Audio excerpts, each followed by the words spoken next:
He's back in the full swing of things. Yeah, making enemies again. Yeah.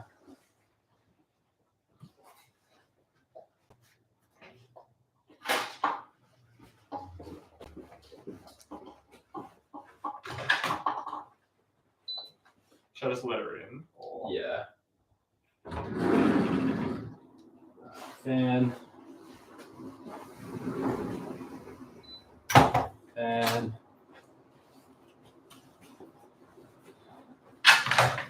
the final touch is the ABC. Nice. Dust. Get out of it.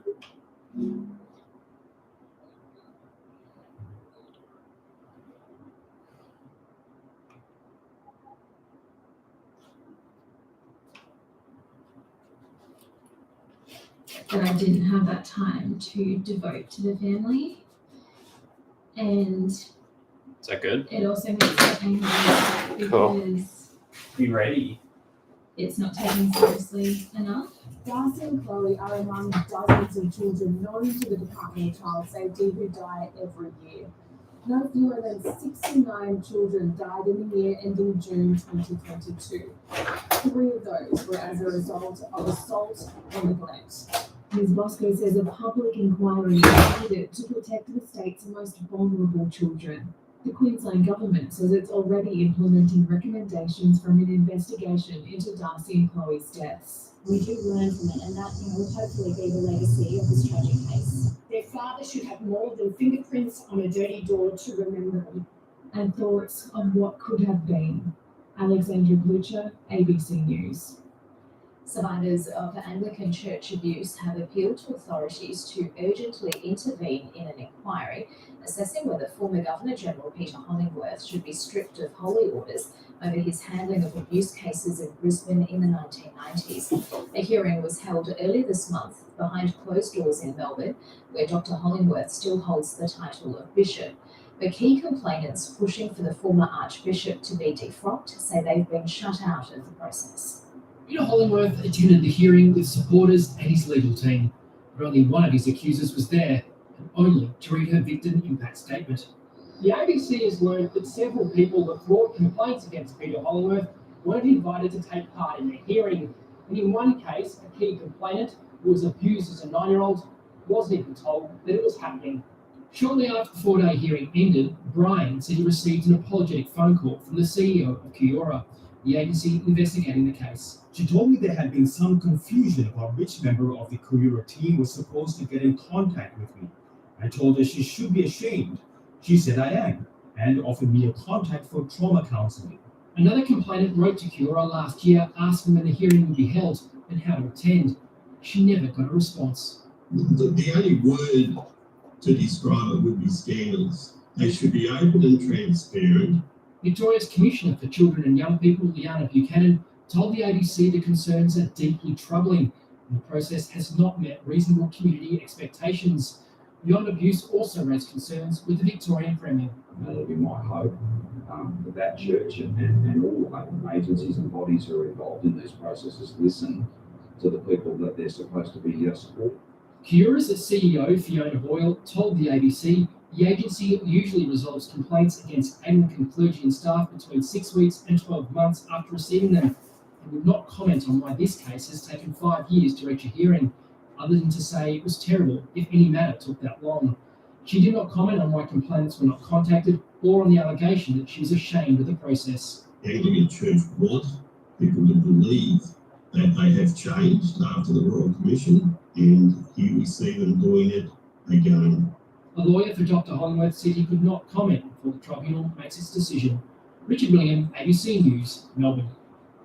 A former top-ranking public servant has detailed the difficult relationships between the government departments responsible for the robo-debt scheme.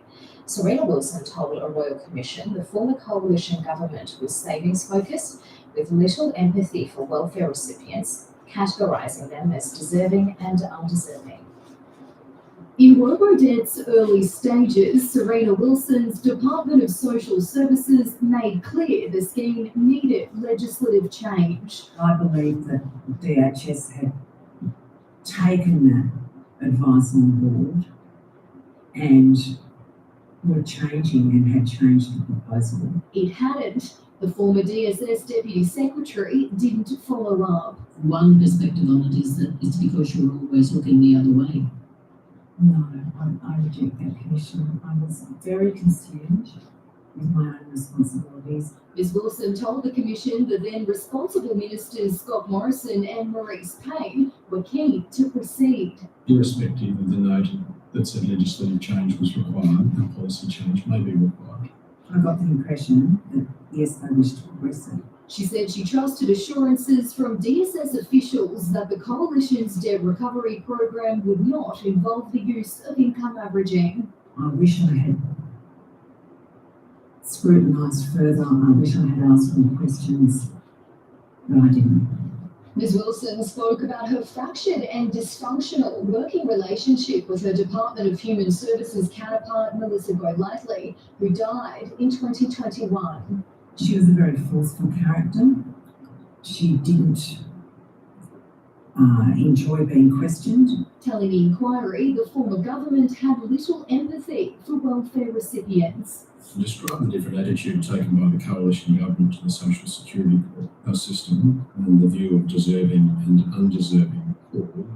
From my perspective, a fairly pejorative view of many jobless people. One of Robodeb's architects says it was all about the bottom line. It was unrelenting. I mean, the focus was on savings. The imperative was the dollars. Kira Jones, ABC News, Brisbane.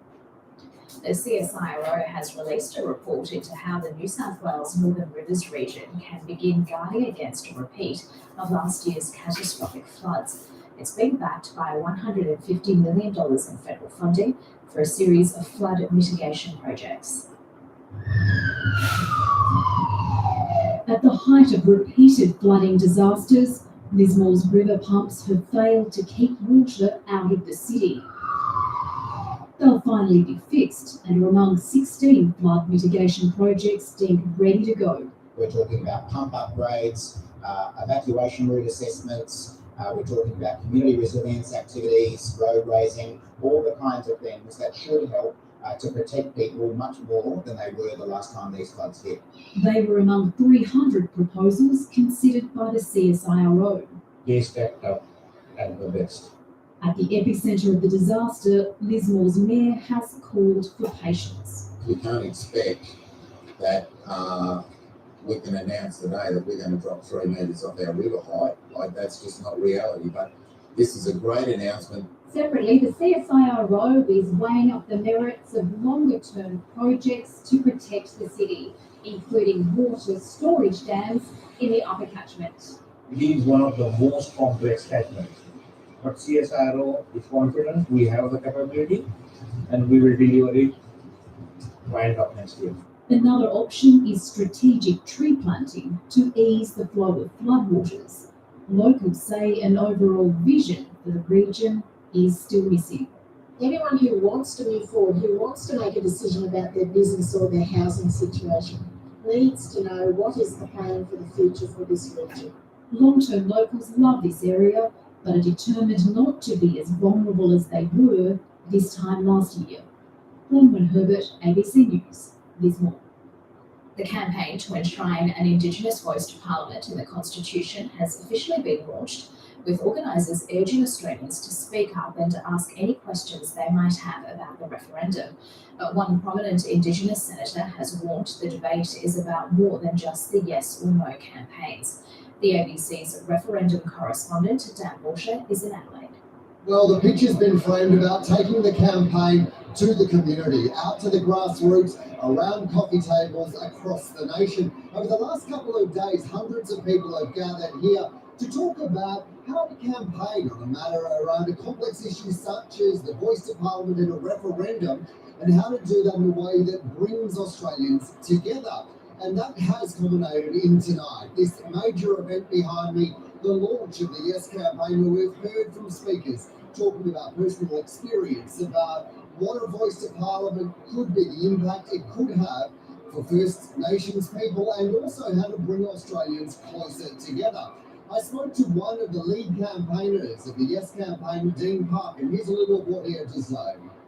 It's about taking this campaign for recognition through a voice out of the bubble and back down to where this campaign belongs, which is with the people of Australia. We've been very pleased to announce the Paul Ramsey Foundation has agreed to contribute $5 million to the campaign. And I think that's a validation of our efforts to really make sure that the community is involved in this.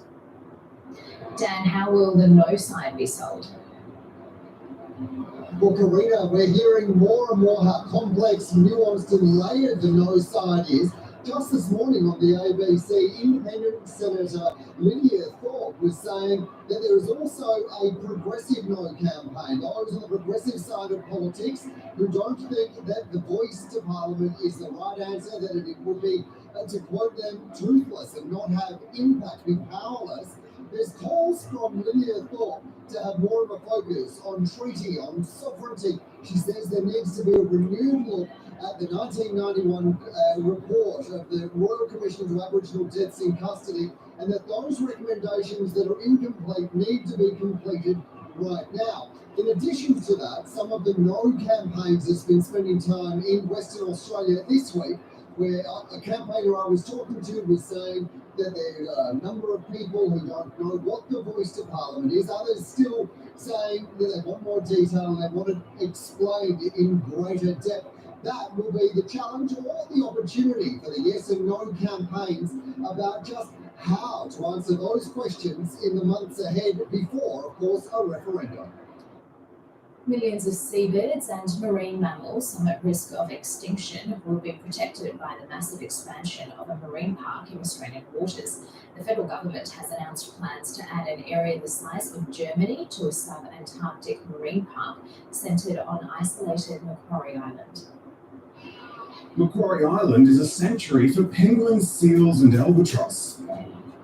It also has two different bodies of water coming together just at that one part of the Earth's surface. It makes it an amazing place for wildlife. Halfway between Australia and Antarctica, Macquarie Island is remote.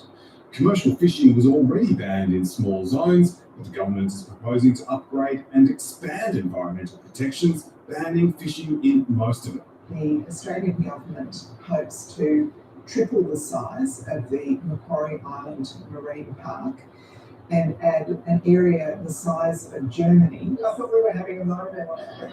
This will take the area of Marine National Park around Australian waters to 48%. It covers parts of the marine environment that weren't protected previously, so it's scientifically credible.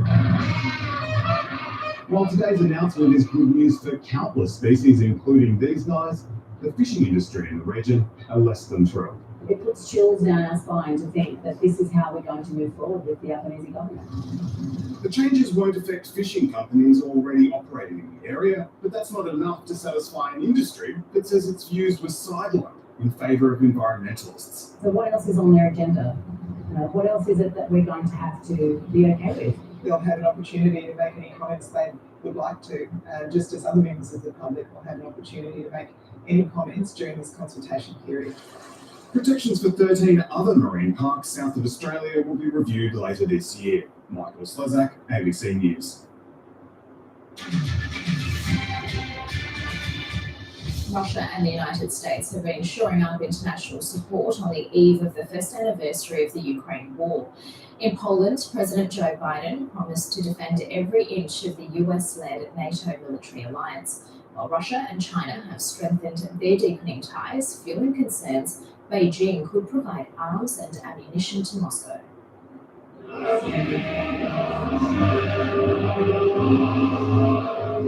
A spirited rendition of Russia's national anthem, led by the man who sent his country to war. Россия! Идет бой на наших. Right now, there is a battle on our historical frontiers for our people. They are being led by the same kind of courageous fighters as those that are standing here now next to us. They are fighting heroically, courageously, bravely. We are proud of them. An estimated 200,000 people attended the Glory to Defenders of the Fatherland concert. The same number of Russian troops are thought to have been killed or wounded in Ukraine in the past 12 months. You listen to him and you believe that all will be well, everything will be wonderful, that we're on the right path. Earlier, Vladimir Putin met with China's top foreign diplomat. The Russian president hosted a rare tight-knit encounter, where the two countries committed to further strengthening ties. We are willing to work with Russia to maintain strategic focus, deepen political mutual trust, strengthen strategic cooperation, expand all-round practical cooperation, and safeguard the legitimate rights and interests of our two countries. In Warsaw, the US president firmed up relations with his own, holding talks with the Bucharest Nine, a group of key leaders on NATO's eastern flank. We will defend every inch of NATO. And this is an important moment. Asked about Russia suspending its participation in a key nuclear weapons treaty, Mr. Biden had a clear message for the Kremlin. It's not yet clear what consequences, if any, may follow. Steve Kinane, ABC News. The Foreign Minister says Australia will pour more than $600 million into health programs across the Pacific and Southeast Asia. Penny Wong made the announcement in Fiji, where she's attending the Pacific Islands Forum Special Leaders Meeting. Today, she toured a joint defence facility near Fiji, in part funded by the Australian government. Minister Wong says the new health funding will boost immunisation programs in the region, as well as tackle infectious disease outbreaks, helping the region recover from COVID-19. We do better in a region that is more stable and more secure, and part of that is health. Time now to check what's coming up on the business with host Alicia Mary. Tonight, the cash burn continues at Zip as the buy now, pay later firm shrinks its core business in a bid to stay in the game. And profits before people. Qantas earnings rebound with $1 billion bottom line, but at what cost to customers? All this and more at 8:45 Eastern Daylight. Here are the top stories on ABC News. Qantas has posted a $1 billion half-year profit thanks to increased demand, fewer flights and higher fares. The strong financial result comes after the airline lost $7 billion in 3 years during the pandemic. But investors are disappointed the carrier has held off on delivering an interim dividend, with its share price down more than 5%. The man arrested over the 1988 death of American mathematician Scott Johnson in Sydney has pleaded guilty to manslaughter after having a murder conviction quashed on appeal. Early last year, Scott Philip White surprised his lawyers with a guilty plea to the charge of murder at a pre-trial hearing, but immediately attempted to reverse it. Today, White pleaded guilty to manslaughter to be sentenced in June. The Yes campaign for the Indigenous Voice to Parliament has officially launched at an event in Adelaide. The referendum is likely to be held between October and December. It will need an overall majority of people and a majority of states to vote yes to change the constitution. Several groups are opposed to enshrining an Indigenous voice to Parliament, but none have launched official campaigns yet. And the federal government has committed to tackling Australia's extinction crisis by announcing plans to expand a marine park around Macquarie Island, halfway between Australia and Antarctica. The plan includes adding an area the size of Germany to Australia's marine park estate, protecting millions of seabirds. Conservationists have applauded the move, but some in the fishing industry say they've been sidelined in the process. As the war in Ukraine enters its second year, Ukrainians in Australia are reflecting on the damage inflicted on their homeland and their people. Nearly 5,000 Ukrainian nationals fled to Australia on temporary visas since the beginning of the war, and many of them still remain. The Drum reporter Stephanie Bolchi spoke to 3 Ukrainians who've been living in New South Wales since April last year.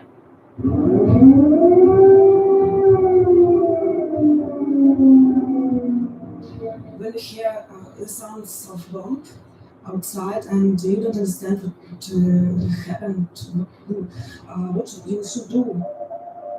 A year ago, Tetiana and her daughter woke to the frightening reality Russia had invaded their country. Their hometown of Irpin, near the capital Kiev, was under attack. When you hear sounds of bombings, it's the worst kind of fear you can have because it's a fear of, because then you don't know anything, you don't know what's going to happen now. They fled to Poland with only their backpacks. They were among the 8 million Ukrainian refugees who escaped to neighboring countries. It was very dangerous to leave our house, and from another side, it was dangerous to stay. It took months to get here, but Sydney is now their home. They've moved in with family members, and Dasha has begun high school nearby. We found a lot of friends here, beautiful friends. They helped us a lot. On the New South Wales Central Coast, Vlada has been continuing her dance studies, something she says would be impossible back home. I just ring my mom. I asked her what she's thinking about it. So she said, so you need to continue your dancing and your family always with you.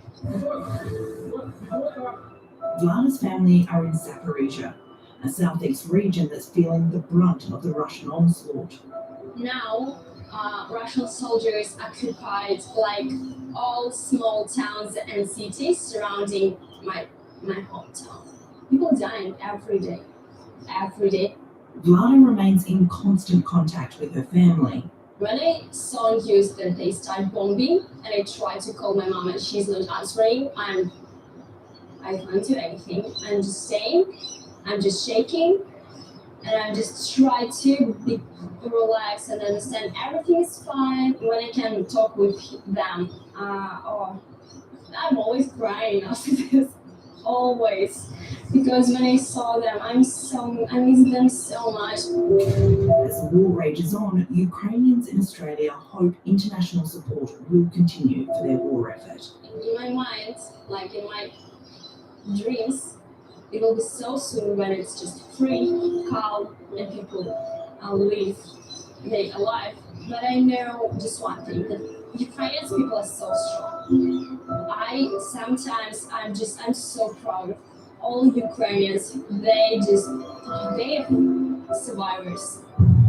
It's very dangerous for our friends and relatives to stay in the country, but they are heroes. The Victorian Premier has tried to hose down privacy concerns about a proposed scheme that will allow hospitals to share patients' medical information electronically. The new law is being debated in Parliament to aim to improve patient care, but some have criticised a move to automatically include everyone with no ability for patients to opt out of the scheme. Di McDonald lives her life on edge, fearing the man who stalked her will track her down. I do worry that he will find me where I am now. She's worried about new laws before Parliament that will allow hospitals to share her personal information. Why is it compulsory? Why are we being told what's going to happen to our very extremely private information? The scheme would enable health services to digitally share patients' details and medical histories through a new centralised system to reduce delays in care. But concerns have been raised about privacy, with no ability for Victorians to opt out of the scheme. Consumers should have the right to be able to choose whether or not their information will be readily disclosable to hundreds of different health organisations. There's no opting in or out in New South Wales, as well as a number of other states. Information is already held and shared, and these provisions are about strengthening that. Queensland has an opt-out system. The Commonwealth has an opt-out system.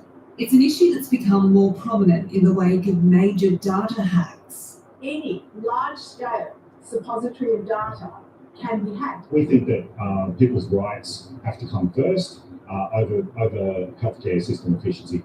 The government will need crossbench support to get the laws through Parliament. More than 10,000 people have signed a petition calling for an overhaul to the legislation, but there is support from the medical community. The level of privacy will be tip-top and frankly better than a manila folder in a hospital ward open to free access today. The laws include fines and potential jail time for data breaches. Bridget Rollison, ABC News. The parents of Hannah Clark have welcomed changes to Queensland's domestic violence laws designed to better protect victims. Hannah Clark was murdered along with her 3 children in 2020 when her estranged husband set fire to their car. State Parliament yesterday passed laws to expand the definition of domestic and family abuse to include a pattern of behaviour. The bill paves the way for coercive control to be made a crime later this year. Lloyd Clark says it's a significant step forward. No one wants these laws more than our family. This is something that needs to happen, and to stop the scourge of domestic violence out there. Coercive control is such a complex matter, and that's why it needs to take time to get this right. From the end of the month, Canberrans will no longer have to report a positive rapid test result if they catch COVID. The ACT was the last jurisdiction in the country to enforce the rule. The decision has left some people anxious about how they'll keep track of the COVID risk. After 4 infections in the past year, Rebecca Marks keeps a close eye on COVID case numbers, but her efforts to dodge a 5th bout could soon get even tougher. I guess for people that are concerned about COVID, the problem is it's going to be harder for us to see when the ratings are.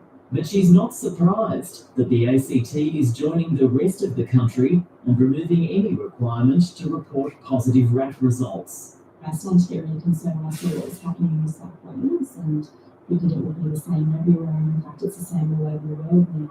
But free rapid tests will be available in the ACT from the end of the month at libraries and other government locations. Recognition the pandemic isn't over yet.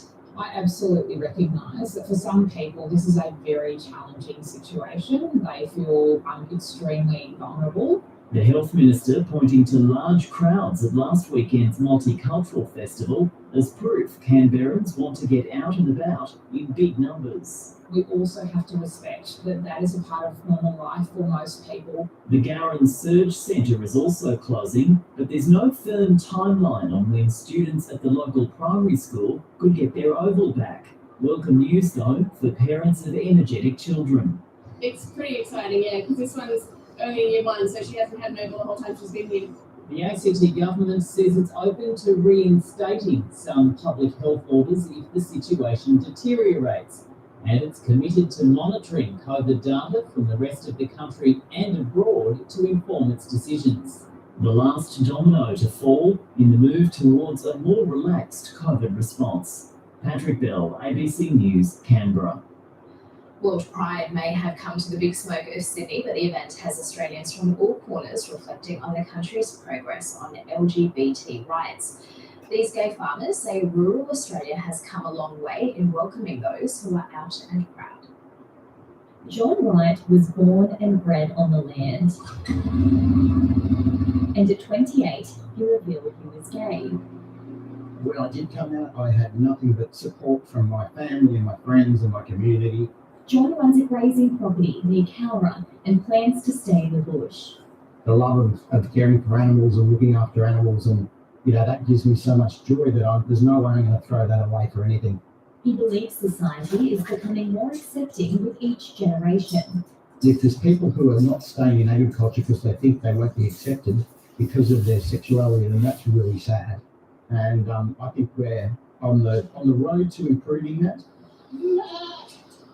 It's an experience Hunter Valley goat farmer Alex Berry can relate to. He feared being shunned for being gay when he came out at 25, but it just didn't happen. Like John, he doesn't want to be defined by his sexuality. He's a farmer first and foremost. Alex runs a goat dairy near Newcastle on a property he shares with his partner, equestrian rider Bob Dylan. I don't think I could be with anyone other than someone who shares that kind of passion of outside and agriculture, really. Alex says he was also supported by family and friends when he announced he was gay. He admits he doesn't fit the stereotype often portrayed of gay men. It's not me, it never will be. I think being who I am is a farmer. I'm Alex. I go and look after goats. Proving the country can be more diverse than people might think. Julie Johnson, ABC News, CM. And you can see more of that story on Landline this Sunday on ABC TV and ABC iView. The Matildas have lifted their first trophy in the all-important Women's World Cup year, winning the Cup of Nations. The Australians maintained their perfect record in the tournament, beating Jamaica 3-0 in Newcastle. Katrina Gorry opened with a spectacular strike, while substitute Alex Chidiac made an impact too. Caitlin Ford capped off the result in style as the Matildas extended their winning streak to 7. Goalkeeper Mackenzie Arnold was named Player of the Tournament. The Matildas will have 2 more friendly windows before the World Cup kicks off in Australia and New Zealand in mid-July. I think we still have performances to work on, but I think just getting into the mindset of competition formats and having to back up game after game within 10 days, I think it's just going to really get us used to that intensity that we're going to face at the World Cup. World number 1 tennis player Novak Djokovic has asked American authorities for permission to enter the United States despite being unvaccinated for COVID-19. Djokovic wants to play at next month's Indian Wells and Miami Open events, but proof of vaccination will be required to enter the US until at least mid-April. Djokovic says the end result is out of his control. I have a big desire to be there. I haven't played there for several years actually, and so I'm looking forward to hopefully a positive decision coming sometime soon. Let's check the weather with Paul Higgins. More showers and thunderstorms over the top end, the North Kimberley and far north Queensland tomorrow with a monsoon trough, and along Queensland's east coast with these onshore winds. In the southeast, hot north winds will swing mild to southwesterly as that front and trough move through. Tomorrow, Brisbane will have showers and possible thunderstorms. In Sydney, the chance of a morning shower. Canberra and a baking Adelaide will be partly cloudy. Melbourne and Perth sunny, and in Hobart mostly sunny, but Darwin will have rain and thunderstorms. On Saturday, the chance of a shower in Brisbane. Canberra and Hobart will be mostly sunny. In Melbourne, a few showers. Cooler in Adelaide. Sydney and Perth will be sunny. Rain and storms for Darwin. Remember, you can keep up to date at news.abc.net.au and on ABC iView. That's ABC News for now. Thanks for your company. I'm Karina Cavallo. Stay with us for the business.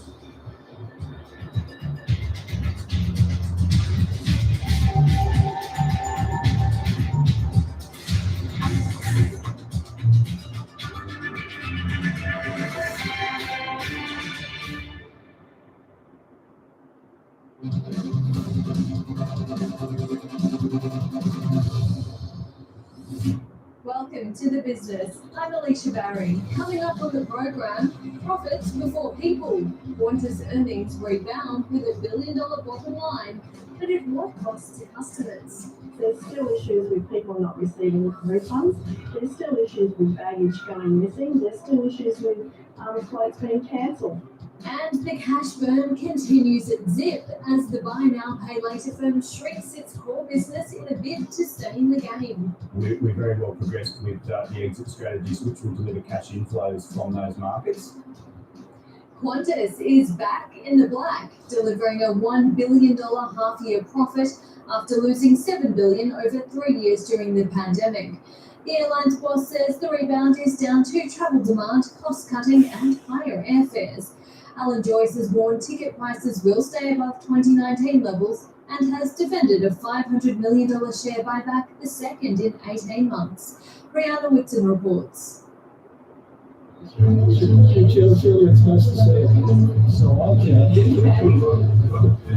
Qantas boss Alan Joyce delivers some good news, showcasing the airline's latest investment. As the flying kangaroo bounces back from its COVID slump. This is the recovery of people or shareholders, and in many respects our customers have been waiting for.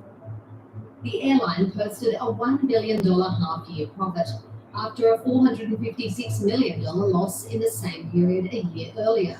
Domestic capacity is almost back to pre-pandemic levels, while the number of seats available on international flights is 60% what it was pre-COVID.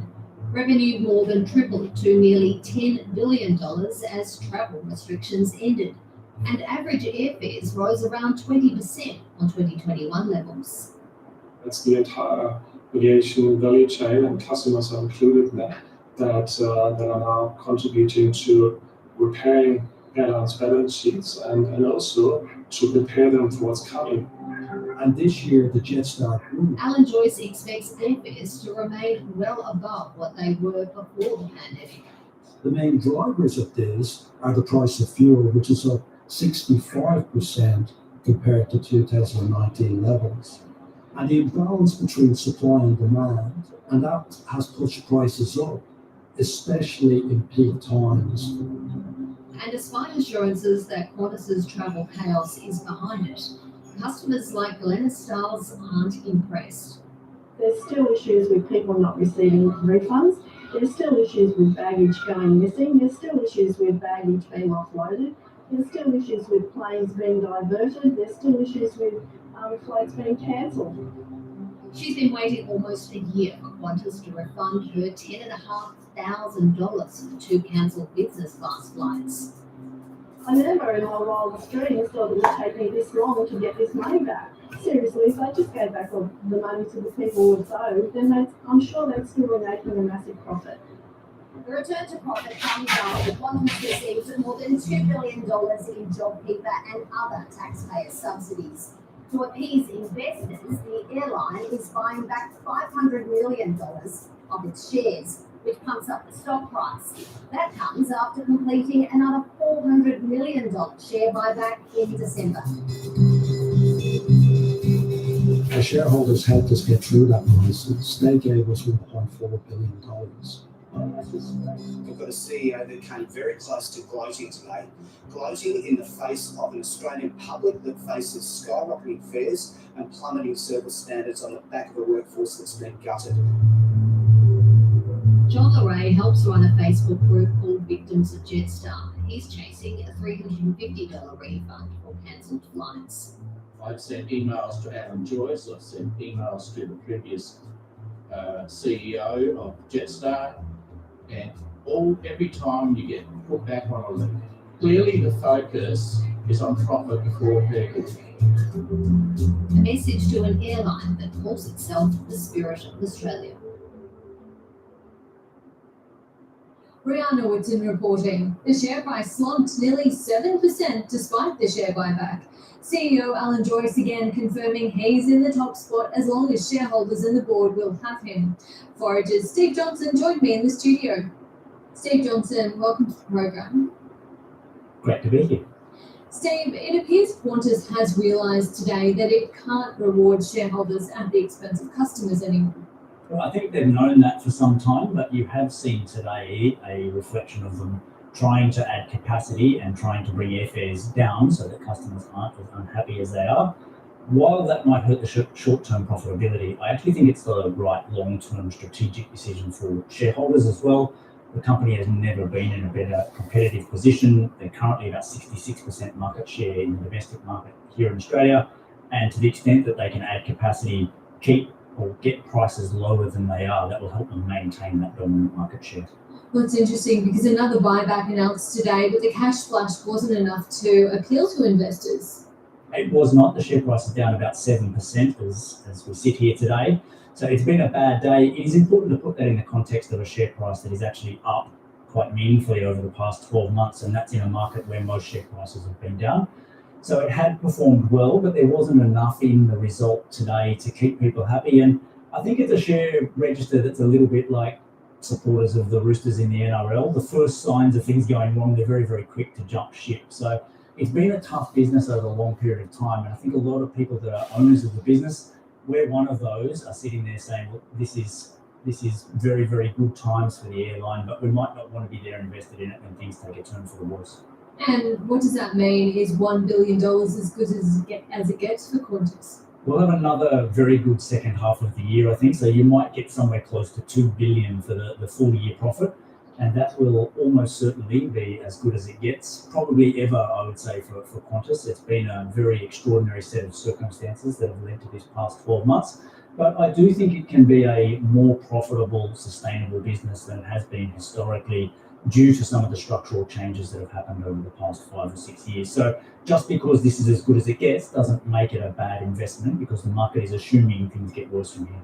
Well, despite what customers think about Alan Joyce, what do you think about the changes that he's made at Qantas and how he has shepherded it through the COVID crisis? I have a general view that people overstate the importance of the CEO of these businesses. I think he's done some really good things structurally with the business. The balance sheet has never been stronger than it is, and I think they've made some competitive moves that have been great.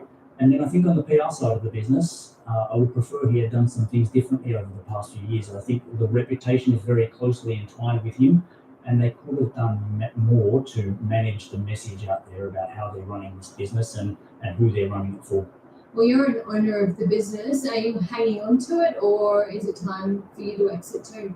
But we're a much smaller owner of the business than we were 6 months ago, so we've pretty actively managed our weighting in this stock, so the amount of our portfolio that's invested in it, and we're pretty comfortable, given the share price decline today, to hang on to that smaller investment. And to be honest, if it falls further, I think it becomes interesting again as a long-term investment for people. And if it's back at $7 a share on the flip side of it, I think that's a fairly fair price for the stock. So that's the way we're thinking about it. And today is another fairly hefty results day. Of course, we've had Star Entertainment Group and overnight Rio Tinto, which you've been watching. Yeah, a huge recapitalisation of Star happening today. Almost a direct consequence of a regulatory review into their business that turned up some very ugly things, and now shareholders are having to tip in $800 million of new money.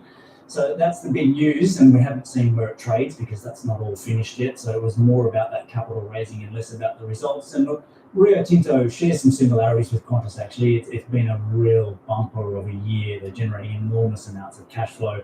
It's probably as good as it gets in terms of profitability for that business. But again, the share price reflects a return to more historical levels of profitability than what we're seeing at the moment. So that doesn't necessarily make it a bad investment. Steve Johnson, always good to get your insights. Thank you. Thanks, Alicia. Elsewhere on the market, Medibank Private jumped as profit beat expectations as the healthcare provider moves past its cyber hacking disaster. Bega Cheese was sold off after profit plunged 74% as price increases lagged rising farmgate prices and other increasing costs. The All Ords was off 1/3% by the close, and the ASX 200 fell a little more than that. And the Aussie dollar recovered from a 6-week low after CapEx data showed business investment hit a 7-year high in the December quarter. Buy now, pay later firm Zipco is still burning through cash, even as it consolidates its global operations and picks up business from the demise of rivals like OpenPay. Revenue was up 19% to $351 million on the back of record transactions, but it's still running at a loss of $242.5 million, 15% bigger than the same time a year ago. The share price tumbled 6% today. It's 46% lower since Zip reported last time. I spoke to co-founder Peter Gray after the results announcement. Peter Gray, welcome to the business. Thank you for having me. Zip is shrinking from 14 markets down to 4. Were you too ambitious initially? Certainly not. It was a well-supported global growth strategy, but capital markets supported at the time. It was merely a function of the deterioration in the external environment and the need to accelerate our profitability, which saw us sort of pare back our global cost base. Analysts are still worried about cash burn and the liquidity of the business after these results. How are you addressing those concerns? Yeah, we're very well placed. The cash EBITDA number that we delivered for the last half of $33 million loss was a significant improvement. It was only a $1.4 million loss in the second quarter of the last calendar year, last financial year. So a very strong result, and it does really show the progress we've made with regards to our cash consumption. We have inflows coming from our rest of world initiatives. We'll see cash flow break even at the commencement of the next financial year. Well, your auditors are pointing to concerns about cash flow, noting a material uncertainty related to going concern. Do you need to raise more cash? Yeah, we certainly don't foresee the need to raise any capital. As I've touched on, we have sufficient capital reserves that will be bolstered by the inflows from our rest of world divestment process, and we're very comfortable with the cash position along with the improvements we've made to the business. So are you relying on those divestments to boost cash flows? No, that will be in addition to the cash reserves that we have, and we're very well progressed with the exit strategies, which will deliver cash inflows from those markets, and that will add to our cash balance. Well, bad debts are down within target now. How sensitive is your customer base, which is predominantly under 45, to higher interest rates? Yeah, that's right. We're very well placed with regards to credit performance. We've demonstrated over the last 9 months that we have very good controls and have delivered significantly better outcomes. Only a very small sort of exposure with regards to our customer base having mortgages. Are there any trends in consumer behaviour given the high interest rate environment that you can point to? Yeah, not so much. Our split between discretionary and everyday spend from our consumers in Australia has remained largely consistent. We have seen a slight shift to more known and trusted brands. The JB Hi-Fis, the Bunnings, the eBays probably have increased their market share, but there might be a slight shift away from small business. Well, at some point, if you're going to achieve a bottom line profit, revenue is going to have to exceed costs. Where are you planning to derive that extra revenue from in the long run? So when we look at the drivers to deliver that cash flow break even, it's largely now on the cost side that we need to continue to refine as we scale, and clearly from the result we're actually very close to that threshold, so we're really well placed on the achievement of profit. Well, when you say you're well placed, will we see a bottom line profit in the next year or two? Yeah, absolutely. The cash EBITDA performance of 33 million, we're forecasting to market that will be improved by up to 50% this half, and going forward we will be cash flow positive, so we will start to generate profits from the core business that will grow and scale over time. There are, of course, plans to increase regulation on the buy now, pay later sector by mid this year. The toughest option is to put buy now, pay later companies like yourself under the Credit Act, where you'd be treated like a credit card. What would that mean for Zip? We've been certainly supportive in calling for fit-for-purpose regulation since 2019, so we certainly believe it's appropriate with regards to timing that regulation of our sector does enforce minimum standards. We already have a credit license. We offer our Zip Money product, which is fully regulated for the purposes of the Credit Act in the same way that credit cards are. So largely speaking, it's business as usual for our business, should that be the level of regulation that's imposed. Peter Gray, thank you. Thank you. And that's all from the business. I'm Alicia Barry. Thanks for your company.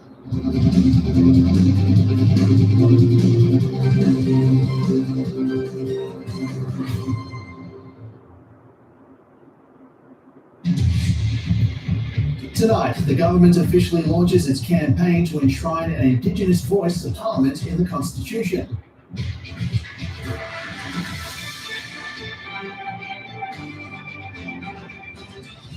Increased demand, fewer flights and higher fares sees Qantas post a $1 billion half-year profit. Abuse survivors complain of being shut out of a church hearing into former Governor General Peter Hollingworth. And the AFL continues its push for a Tasmanian team, but only if a world-class stadium is built on Hobart's waterfront. Good evening, Meg Sigas with ABC News. The campaign to enshrine an Indigenous voice to Parliament in the Constitution has officially been launched. Organisers are urging Australians to ask any questions they might have about the referendum. But one prominent Indigenous senator has warned the debate is about more than just the yes or no campaigns. The ABC's referendum correspondent, Dan Borgia, has more from Adelaide. Well, it's been about taking the debate away from the politicians and to the community, to coffee tables, to community events, and about having a conversation about what this means, what a voice to Parliament could do, and what a referendum is all about. Campaigners have spent the last couple of days here having a conversation about just how to have those big conversations about complex matters around the voice. And of course, that all concluded with the event that's just drawn to a halt a little while ago, where we heard this evening about those with personal experience of big reform, others saying what the voice to Parliament could be and would be, and what they hope it would mean for Australia. I spoke to one of the lead campaigners, Dean Parker. Here's a little of what he had to say. It's about taking this campaign for recognition through a voice out of the bubble and back down to where this campaign belongs, which is with the people of Australia. We've been very pleased to announce that the Paul Ramsay Foundation has agreed to contribute $5 million to the campaign. And I think that's a validation of our efforts to really make sure that the community is involved in this. We know that the no side is even more complex, layered and nuanced than it's been talked about in the past. Just today, we had the newly independent Senator Lydia Thorpe telling the ABC that there needs to be a listening to the progressive no case. She says progressive voters who don't think that the voice to Parliament will have the outcomes and the answers that many are saying that it will. She says there needs to be a focus on tangible outcomes right now, a focus on treating and also of completing the incomplete recommendations from the more than 30-year-old Royal Commission into Aboriginal Deaths in Custody. In addition to that, we know that many of the no campaigners have been spending time across Western Australia where they've been campaigning there. One campaigner today told me there are many people who say they still don't know what the voice to Parliament is. Others saying that they want more detail and they're just not sure about it. That, of course, will become the challenge or the opportunity for the yes and no campaigns, depending on how you're looking at it, before all Australians of voting age cast their ballot. Dan Borcher reporting there. Higher airfares, strong travel demand and cost cutting has put Qantas back in the black. The airline delivered a $1 billion half-year profit after losing $7 billion over 3 years during the pandemic. While ticket prices are expected to steady, the company's boss warns they won't return to pre-pandemic levels. The Qantas boss Alan Joyce delivers some good news, showcasing the airline's latest investment. As the fly kangaroo bounces back from its COVID slump. This is the recovery of people or shareholders, and in many respects our customers have been waiting for. The airline posted a $1 billion half-year profit after a $456 million loss in the same period a year earlier. Domestic capacity is almost back to pre-pandemic levels, while the number of seats available on international flights is 60% of what it was pre-COVID. It's the entire aviation value chain, and customers are included in that are now contributing to repairing airlines' balance sheet. The airline's boss said average airfares rose about 20% in a year. The main drivers of this are the price of fuel, which is up 65% compared to 2019 levels, and the imbalance between supply and demand.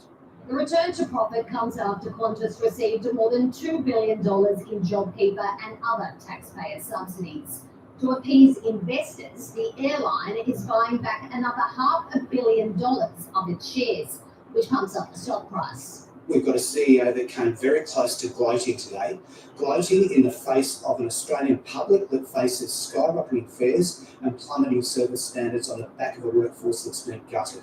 A message to an airline that calls itself the Spirit of Australia. Brianna Whitson, ABC News.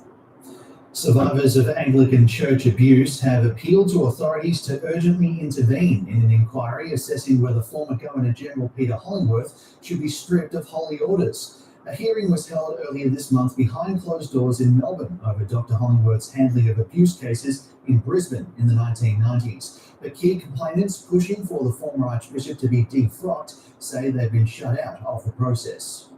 Peter Hollingworth attended the hearing with supporters and his legal team, but only one of his accusers was there, and only to read her victim impact statement. The ABC has learned that several people that brought complaints against Peter Hollingworth weren't invited to take part in the hearing. And in one case, a key complainant who was abused as a 9-year-old wasn't even told that it was happening. Shortly after the 4-day hearing ended, Brian said he received an apologetic phone call from the CEO of Kiora, the agency investigating the case. She told me there had been some confusion about which member of the Kiora team was supposed to get in contact with me. I told her she should be ashamed. She said I am, and offered me a contact for trauma counselling. Another complainant wrote to Kiora last year asking when the hearing would be held and how to attend. She never got a response. The only word to describe it would be scandalous. They should be open and transparent. Victoria's Commissioner for Children and Young People, Liana Buchanan, told the ABC the concerns are deeply troubling and the process has not met reasonable community expectations. Beyond Abuse also raised concerns with the Victorian Premier. It'll be my hope that church and all agencies and bodies who are involved in these processes listen to the people that they're supposed to be supporting. Cura's CEO, Fiona Boyle, told the ABC the agency usually resolves complaints against Anglican clergy and staff between 6 weeks and 12 months after receiving them, and would not comment on why this case has taken 5 years to reach a hearing, other than to say it was terrible if any matter took that long. She did not comment on why complainants were not contacted or on the allegation that she was ashamed of the process. The Anglican Church want people to believe that they have changed after the Royal Commission, and here we see them doing it again. A lawyer for Dr. Hollingworth said he could not comment before the tribunal makes its decision. Richard William, ABC News, Melbourne. A former top-ranking public servant has detailed difficult relationships between the government departments responsible for the robo-debt scheme. Serena Wilson told a Royal Commission the former coalition government was focused on cutting costs with little empathy for welfare recipients. In Robodebt's early stages, Serena Wilson's Department of Social Services made clear the scheme needed legislative change. I believe that the DHS had taken that advice on board and were changing and had changed the proposal. It hadn't. The former DSS Deputy Secretary didn't follow up. One perspective on it is that it's because you're always looking the other way. No, I reject that, Commissioner. I was very consumed with my own responsibilities. Ms Wilson told the Commission the then responsible ministers Scott Morrison and Maurice Payne were keen to proceed. Irrespective of the note that said legislative change was required and policy change may be required. I got the impression that, yes, they wish to progress it. She said she trusted assurances from DSS officials that the Coalition's debt recovery program would not involve the use of income averaging. I wish I had scrutinised further. I wish I had asked more questions, but I didn't. Ms Wilson spoke about her fractured and dysfunctional working relationship with her Department of Human Services counterpart Melissa Golightly, who died in 2021. She was a very forceful character. She didn't enjoy being questioned. Telling the inquiry, the former government had little empathy for welfare recipients. You describe the different attitude taken by the coalition government to the social security system and the view of deserving and undeserving poor.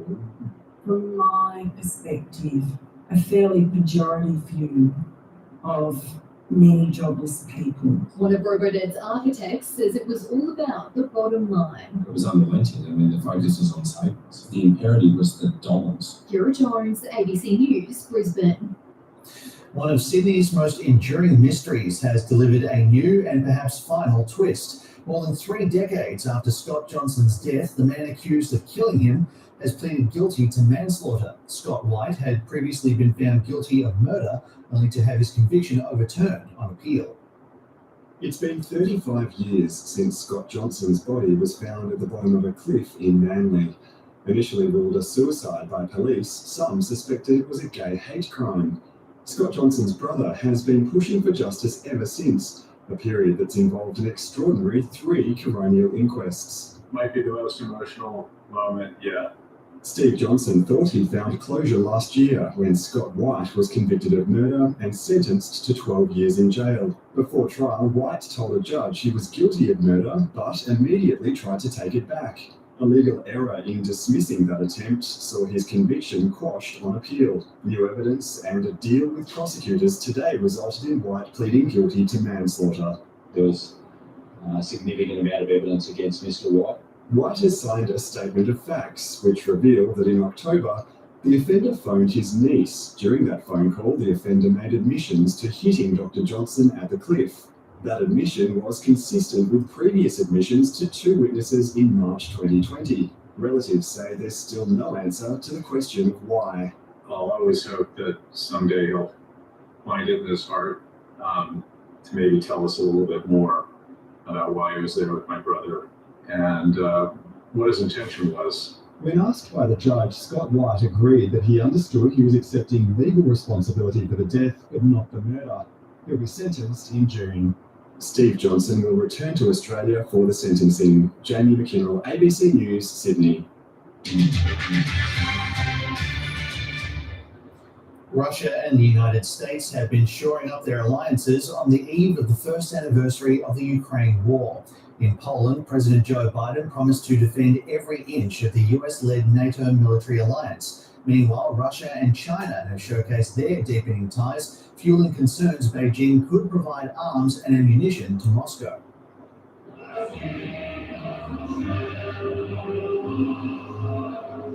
A spirited rendition of Russia's national anthem, led by the man who sent his country to war. Россия!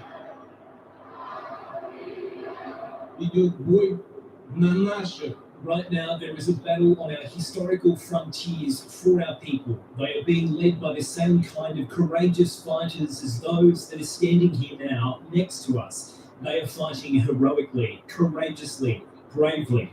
We are proud of them. An estimated 200,000 people attended the Glory to Defenders of the Fatherland concert.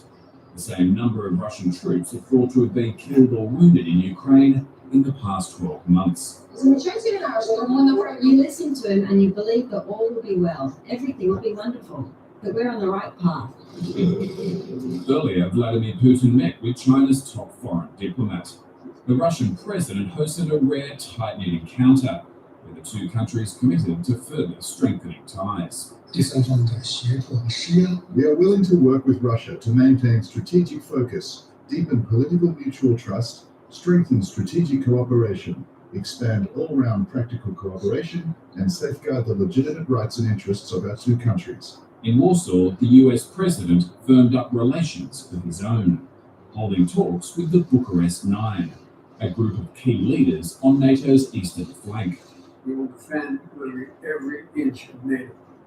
Every inch of NATO. And this is an important moment.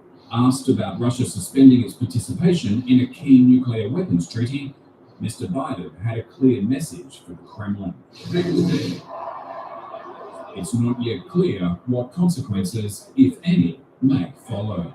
Steve Kinane, ABC News. The Foreign Minister says Australia will pour more than $600 million into health programs across the Pacific and Southeast Asia.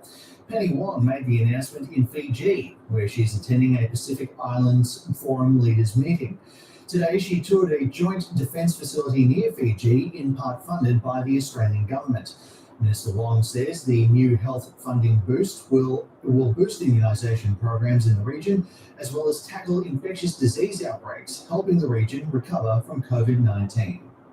We do better in the region that is more stable and more secure. Part of that is health. Back home in South Australia's severe heatwave is set to culminate in a difficult day for firefighters tomorrow. Extra resources are being brought in to help cope with the very hot, dry and windy conditions, but there is some relief in sight. On most summer days, finding a spot on the beach can be a challenge, but less so in a South Australian heatwave. Well, I'm surprised there aren't many people here. You know, it's probably working. Yes, darling. Not all beachgoers will be deterred. We come from Brazil, so we prefer, I think, summer and hot weather than the winter. And he loves the beach. The seas are welcome relief from the heatwave, with temperatures topping 40 degrees. While in the Riverland, the pool was the place to be. The Weather Bureau says despite SA's wet spring, the conditions in the last couple of months have rapidly dried up, making the ground extremely vulnerable to bushfires. It's important that the community recognise we're doing our bit in terms of ensuring the safety of South Australians.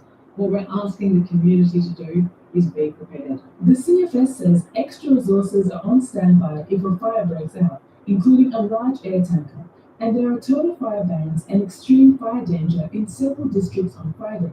We've got 2 additional bombers within our fleet, and that's a really important component to make sure that we've got our aerial support to support our ground crews. There is a change on the way. Across western parts of the state, they'll see some relief from as early as tomorrow morning, Friday morning, But for Adelaide, we're looking at that late afternoon into the early evening, and then that change will continue to move inland. Welcome news for most, while others say they don't mind the heat. And if you don't have a couple of days like this, you feel you haven't had a summer? It will be autumn soon enough. Gladys Suruga, ABC News, Adelaide. An out-of-control fire northeast of Melbourne may not be contained until Saturday. The fire has burnt more than 900 hectares near the towns of Flowerdale and Yea. Crews are working to contain the fire on its southern flank, and backburning has contributed to the smoke enveloping the region. It's said to be another challenging day tomorrow with fresh north to northeasterly winds and no rain forecast. Queensland Police will start poaching officers from overseas to help bolster its forces. The service is struggling to fill vacancies and is hoping a pathway to permanent residency in Australia will do the trick. The international recruitment drive comes amid ongoing vigorous debate over youth crime. It could be a Queensland beach, but this is Western Australia. Living a dream, say all the time. It was the first state to reach a Labor agreement allowing WA to recruit police from overseas. Queensland will be the second. 500 each year over the next five years. They'll bolster the numbers of our homegrown graduates as the government tries to live up to its promise to enlist an extra 1,450 sworn officers by 2025. The opposition says the number is well short. Is it any wonder Queenslanders no longer trust the Palaszczuk government to keep them safe? I won't be lectured at all by anyone from over there, Mr. Speaker. We've provided all of the funding. It's about halfway. To get the whole way, the QPS will target qualified police from countries like the UK, New Zealand and Canada. Under the deal, applicants will be vetted, complete a fast-tracked training course of 3 to 4 months, and then be stationed across Queensland. The icing on the cake, with a pathway to permanent residency and then ultimately a pathway to citizenship. The policing announcement caps off a week dominated by youth crime. The government is plotting a new, tougher way forward to deal with offenders, but there's little agreement it'll work. You don't rehabilitate by locking kids up in an environment which is going to exacerbate trauma. An ABC forum has heard grave concerns about harsher bail laws and new detention centres, but also success stories about early intervention community programs supporting children. They have a sense of pride, they walk away and they're really proud little men. The deadline for submissions to the legislation is this Friday. Jessica Van Vonderen, ABC News. The Star Entertainment Group has posted a $1.26 billion loss for the first half of the financial year. A report released today shows revenue at its Sydney casino down 14%, with almost $1 billion lost to regulatory changes and fines. The report also points to increased competition since the opening of Crown Sydney at Barangaroo just over 2 years ago. The Sydney Star Casino lost its licence to operate in December after a review into money laundering and fraud, but it was allowed to continue operating after a new manager was appointed. Millions of seabirds and marine animals, some at risk of extinction, will be protected by the expansion of a marine park in Australian waters. The federal government has announced plans to add an area the size of Germany to a sub-Antarctic marine park centred on isolated Macquarie Island. Macquarie Island is a sanctuary for penguins, seals and albatross. It also has 2 different bodies of water coming together just at that one part of the Earth's surface. It makes it an amazing place for wildlife. Halfway between Australia and Antarctica, Macquarie Island is remote.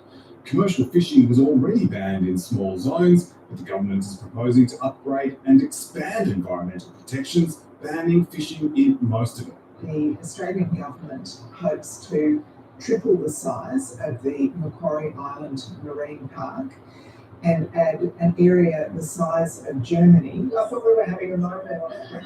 This will take the area of Marine National Park around Australian waters to 48%. It covers parts of the marine environment that weren't protected previously, so it's scientifically credible. While today's announcement is good news for countless species, including these guys, the fishing industry in the region are less than thrilled. it puts chills down our spine to think that this is how we're going to move forward with the Albanese government. The changes won't affect fishing companies already operating in the area, but that's not enough to satisfy an industry that says its views were sidelined in favour of environmentalists. So what else is on their agenda? What else is it that we're going to have to be okay with? They'll have an opportunity to make any comments they would like to, just as other members of the public will have an opportunity to make any comments during this consultation period. Protections for 13 other marine parks south of Australia will be reviewed later this year. Michael Slezak, ABC News.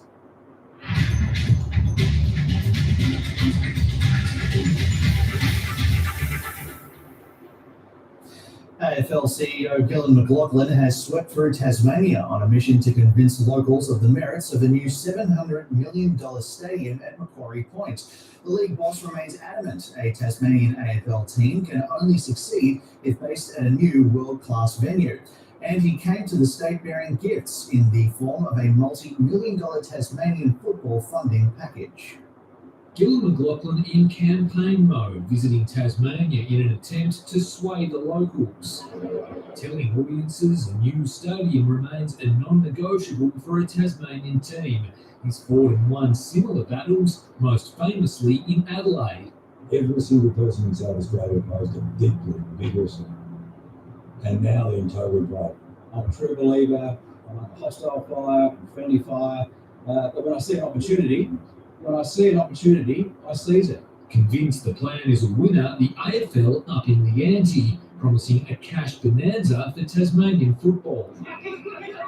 $360 million invested in Tasmania to support football and the Tasmanian team. There's a catch though, that funding package only unlocked if the federal government agrees to commit $240 million towards the new stadium. It's a submission being made. We're giving consideration to it as part of our budget process. Skeptics say the 10-year AFL cash splash isn't what it seems. This is simply money that every AFL team gets. This is how the AFL system operates. Clubs get dividends back from the AFL. There is devil in the detail. The league will provide $209 million to the team over 10 years. That figure includes variable funding. Today's dollar figure covers previously announced contributions to the stadium and the training facility. But there is some new money, $33 million for regional academies and talent identification, $90 million for grassroots and game development, money that's urgently needed at some local clubs. I think it transformed footy in the state, and I'm incredibly buoyed by that, and what we can do as a code in this state. A decision out of Canberra not expected until the May budget, legends of the game quietly confident. And hopefully finally we get our own team. Chris Robot, ABC News. The Matildas have lifted the Cup of Nations trophy as the countdown to the all-important Women's World Cup continues. The Australians maintained their perfect record in the tournament, beating Jamaica 3-0 in Newcastle. Katrina Gorry opened with a spectacular strike, while substitute Alex Chidiac made an impact too. Caitlin Ford capped off the result in style as the Matildas extended their winning streak to 7 in a row. Goalkeeper Mackenzie Arnold was named player of the tournament, and the Matildas will have 2 more friendly windows before the World Cup kicks off in Australia and New Zealand in mid-July. I think we still have performances to work on, but I think just getting into the mindset of competition formats and having to back up game after game within 10 days, I think it's just going to really get us used to that intensity that we're going to face in the World Cup. World number 1 tennis player Novak Djokovic has asked American authorities for permission to enter the United States despite still being unvaccinated against COVID-19.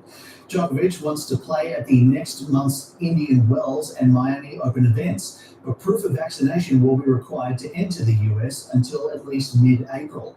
Djokovic says the end result is out of his control. I have a big desire to be there.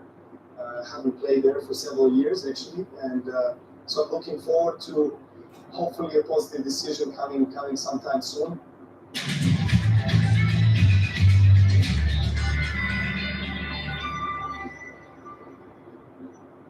More showers and thunderstorms over the top end, the North Kimberley and far north Queensland tomorrow with the monsoon trough, and along Queensland's east coast with these onshore winds. In the southeast, hot north winds will swing mild to southwesterly as that front and trough move through. Tomorrow, Brisbane will have showers and possible thunderstorms. In Sydney, the chance of a morning shower. Canberra and a baking Adelaide will be partly cloudy. Melbourne and Perth sunny, and in Hobart mostly sunny, but Darwin will have rain and thunderstorms.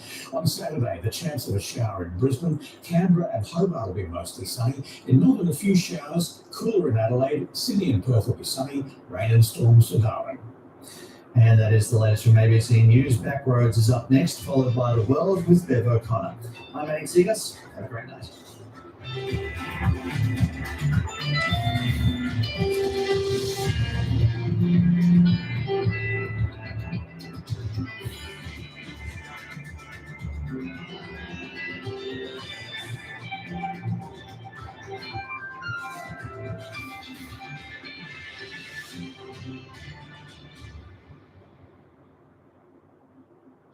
Tomorrow on News Breakfast, we're joined by American singer, activist, and Double J favourite, Michael Franti. And we catch up with host Julia Zimero as award-winning music quiz show Rock Quiz returns after 7 years.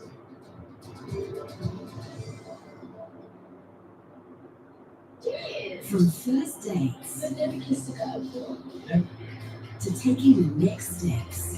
I'm saying that he's got some great names. The series final.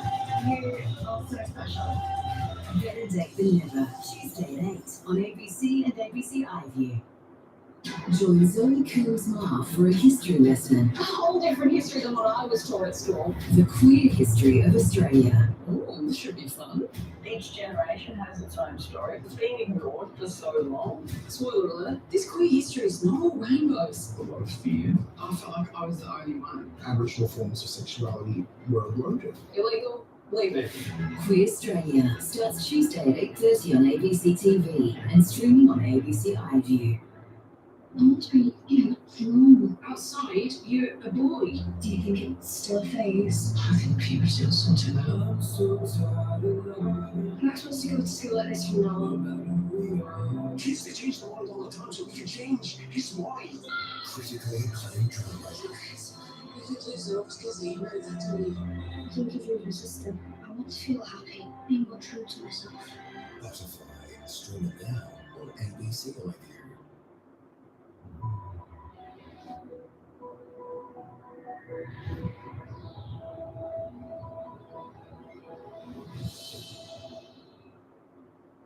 Aboriginal and Torres Strait Islanders are advised that this program contains images and voices of people who have died.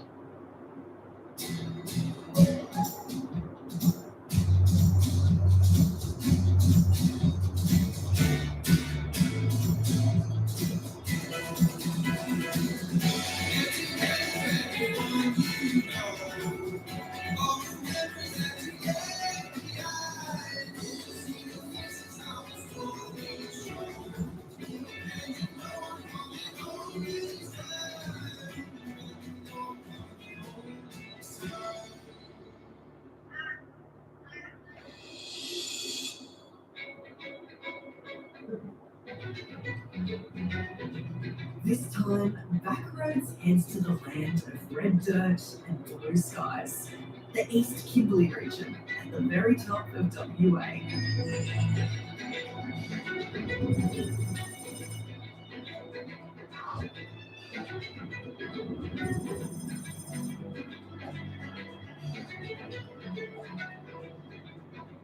This is the story of two very different towns, one old and one new. On the surface, they are miles apart, and yet they both rely on waterways for their survival. First stop is the Port of Wyndham. It's the Kimberley's oldest town. It slowly roasts in summer and is surrounded by salt lakes. It's hot, it can get really boring, but it's also a lovely place. There's things you've never heard before, things you've never seen before. Then there's the new kid on the block, Kununurra. It was built to service the construction of the Ord River irrigation scheme. And while it might be a young town, the locals have some ancient stories to tell. I love coming here, doing my hard work and carrying on what my dad left us to do. This water-fueled odyssey ends at the tourist mecca, Lake Argyle. It's a massive man-made inland sea that has changed the face of agriculture here and also life. So now you have this huge system of waterways where people can use it from a recreational perspective and from an ecosystem perspective. It's really spectacular, and it's created by man.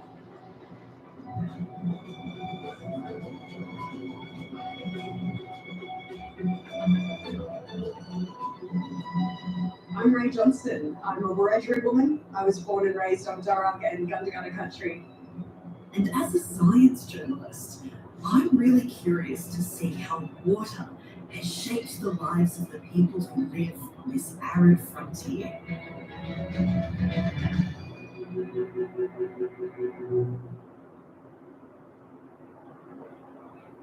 Five powerful rivers converge here in a whirling mass of muddy water called Cambridge Gulf.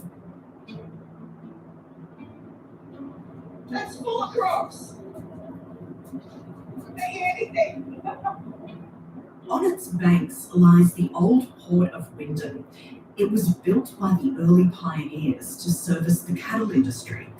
It's still a busy port, and over the years, it's been a lifeline for the town and the region. Let me give you a hand, Ray. All right. How you going? Thank you. Really well. Oh, this is good. Nice to meet you. Welcome to Wyndham. Oh, thanks so much. Tom Forrest is going to be my guide to this part of the East Kimberley. He's a Yorta man who was born and raised in Wyndham. It's pretty warm here today. Well, Ray, you've actually come during our winter.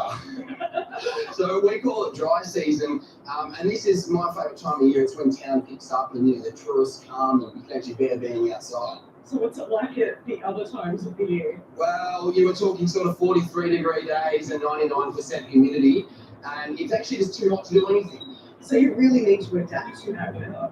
Absolutely. Rightio, Ray, let's go.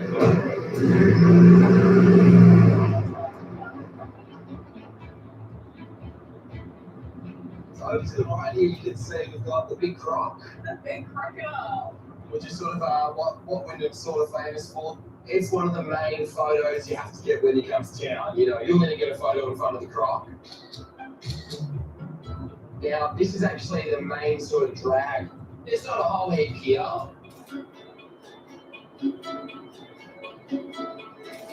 Wyndham was established in the 1880s as a frontier town during the short-lived gold rush in nearby Halls Creek, and was later home to a busy meatworks. Back in the day, there were 6 pubs. Now there are none. Poor old Wyndham too, you know, it's a dead-end town. There's nothing past Wyndham. You can't go any further. And even though I feel like Wyndham doesn't get much airtime in general, it is this lovely little place which is just filled with a lot of amazing people and a lot of amazing stories. The township, where over half the population are Aboriginal people, is split in two. There's the new residential part, 3 Mile, and the old port town. It kind of looks like a ghost town now. Yeah, there's not really anything here. Video shop. Yeah, an old video shop. So my granddad just lives down here in the gully, so we should go say good day to him.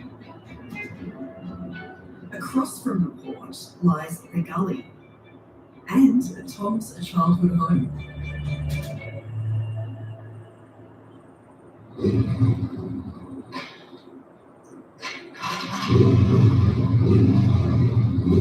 Granddad! Oh, hi, Steve. How are you? Tom's granddad, Steve Forrest, ran the port for nearly 30 years. He retired in 2020, but according to Tom, he's always tinkering. Had a few bikes hanging around here over the years. Oh yeah, when Tom was a young bloke, we had I think we had 21 that you could just jump on and ride. And the kids always had heaps of friends back in those days. I can see these two have a strong bond, and yet I didn't see this coming. Oh, you want to cut this up? We'll take it back to camp. Yeah, no worries. That's the old dirty blokes, mate. So that's nice. Whoa, there she goes. Big camp oven? He's got a smooth heap it is. Just gonna make steak, egg, and chips. What's the Now he's roped me in to his next Outback extravaganza. Right, I'll get your chip here. So we're making tea and scones. Beautiful. Now, I hope you're not too bad with the camera, because we're a pretty high standard when it comes to the quality of the TikToks you make. Well, I hope I'm not too bad with the camera either then. Rightio, in that goes. As part of their shtick, Hey, Brandon, can you start me a fire? every video has the pair lighting a fire in a different way. Cut that bit out.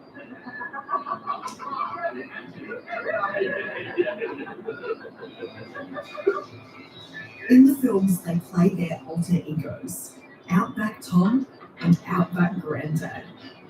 Rightio, now we'll cut out our scones.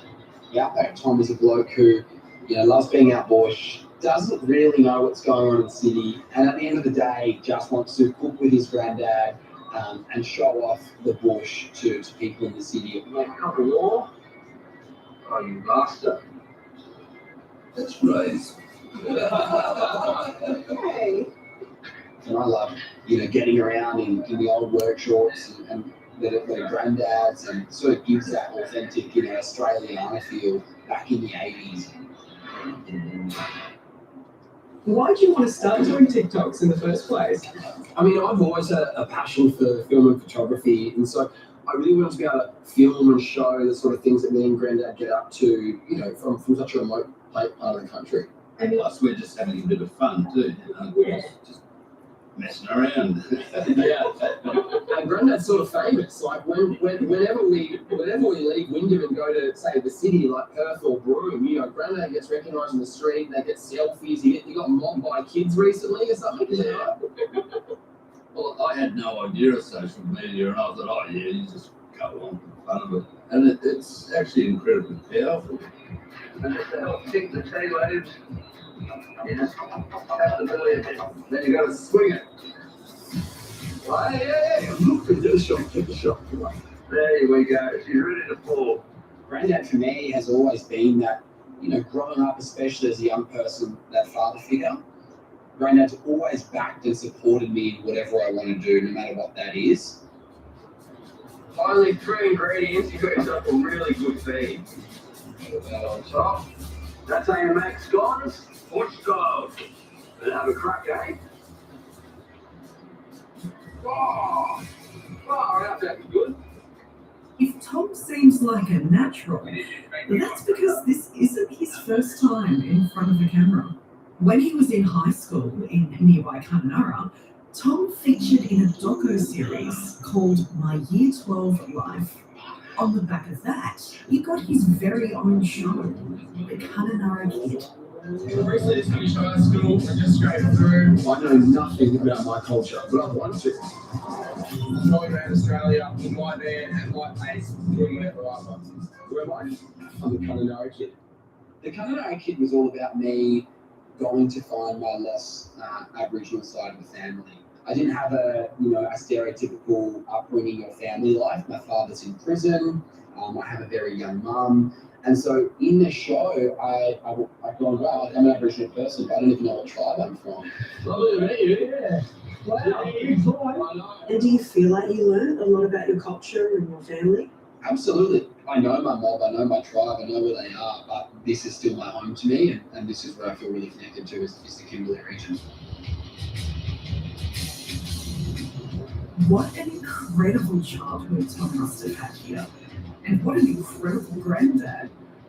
As the mud starts to fly, I'm reminded that some boys never grow old.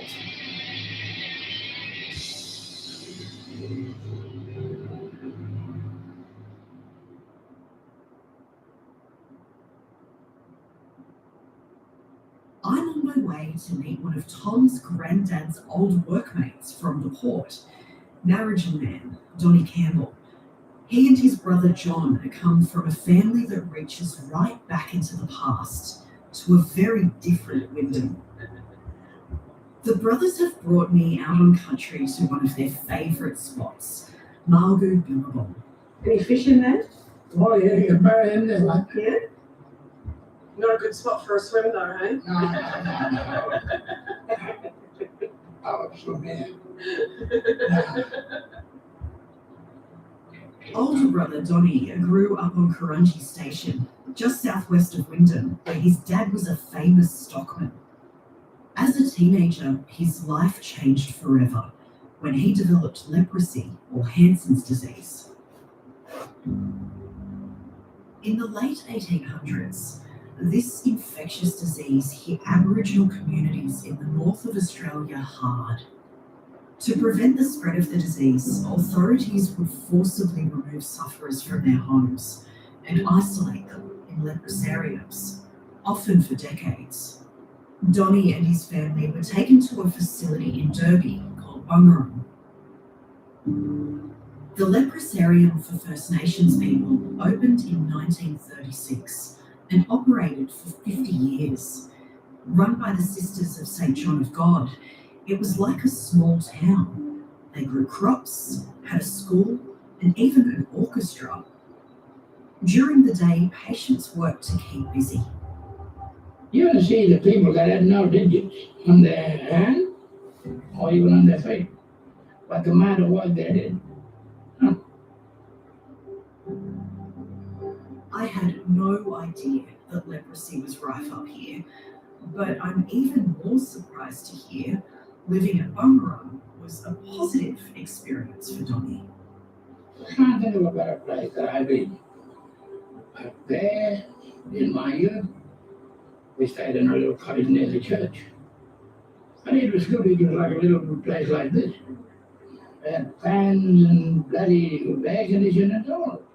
And we had pictures Wednesdays, Fridays, Saturdays, Sundays. Never missed out on anything, it was good. Fresh fruit every day.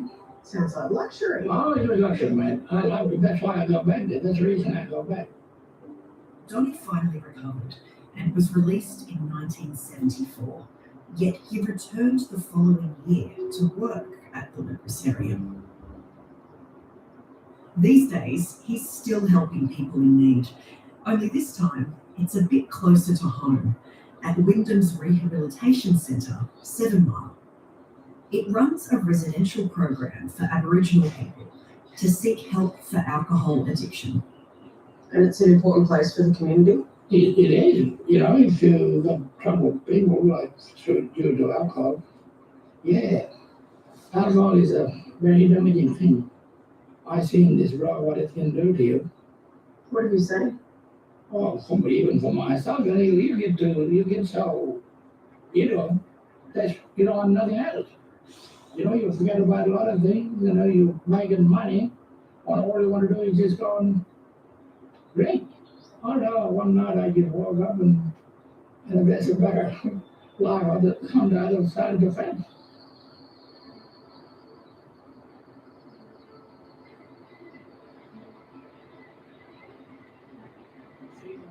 His brother John has experienced firsthand just how damaging alcohol can be. I've struggled through a few demons of myself, my own way around. I used to find it hard to, to adapt and move forward in life, and, with my substance use back then. And you were just basically out of no man's land. He spent 8 months as a patient at the rehab facility where his brother works. That 8 months being in rehab was the best part of my life because I found myself. John tells me he's been sober for 4 years. Now he works in Wyndham, helping others suffering with alcohol issues. I was in a place where I don't wish it upon anyone to go. If you're struggling, ask. There's no shame in asking. There's no shame in going up to somebody and saying, I need your help. Just like the town of Wyndham, The Campbell brothers strike me as survivors. Although these siblings have different stories, they are both using their own lived experience to help their community.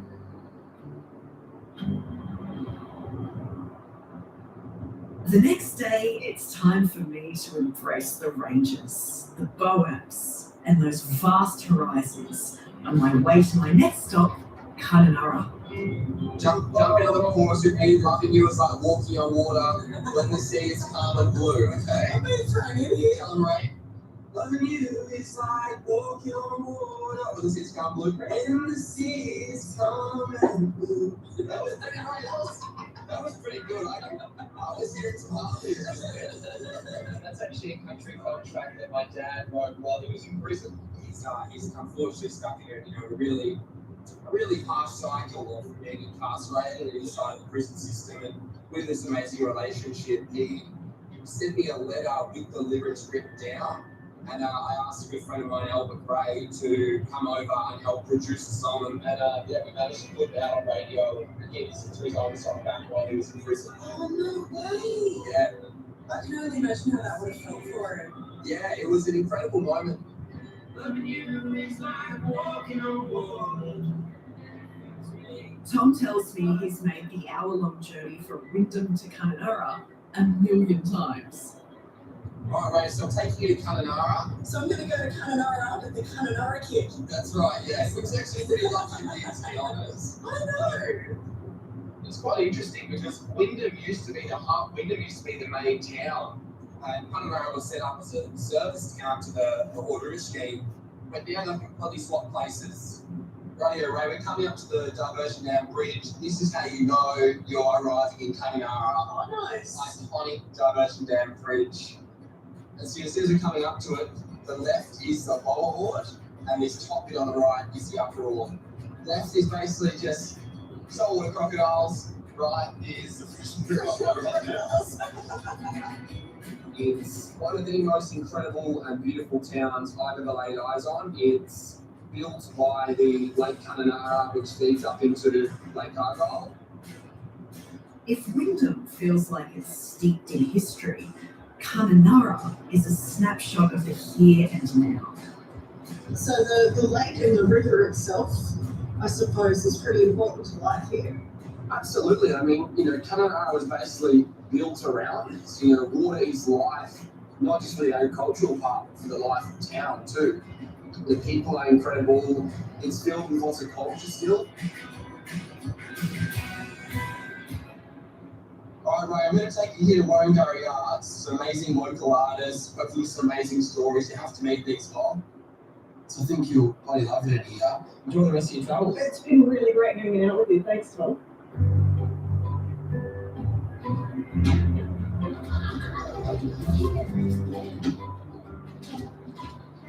Warringah is an arts centre owned by the local Aboriginal mob, the Mirrabul people. It started in the 80s with the goal of providing economic independence for artists and their communities. So what's this block of seaweed? We've done a collection, me and my 3 nieces and daughter-in-law, and came up with them garments. Beautiful.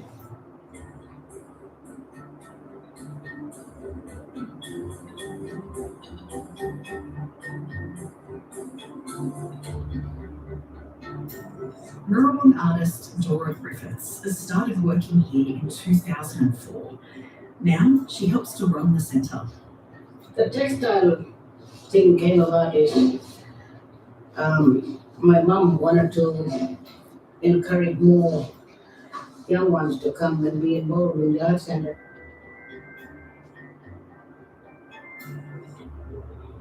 The use of boab nuts to make art is part of an ancient tradition that is unique to the Kimberley. However, artists here have taken this age-old art form and reimagined it for the 21st century in bronze, aluminium, and even ceramic.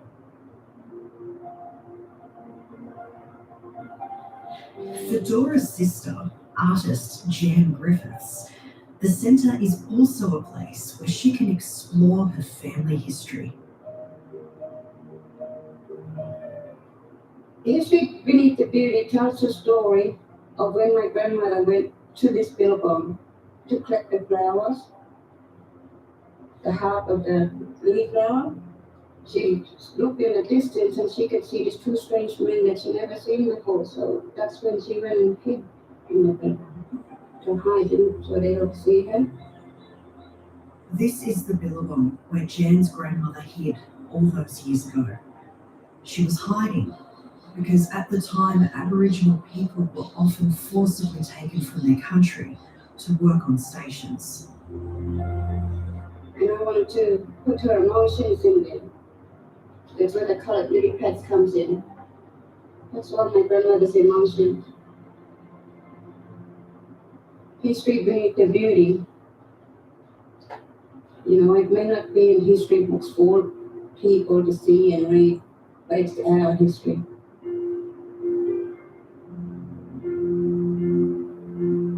Like precious time capsules, it's fascinating to see these artists keeping their stories alive, but also creating new ones.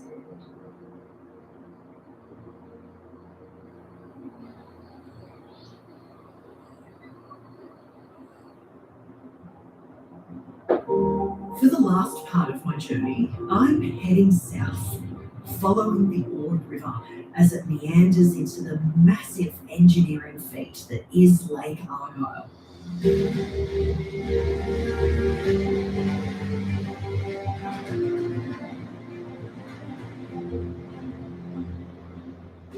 How much water is in here?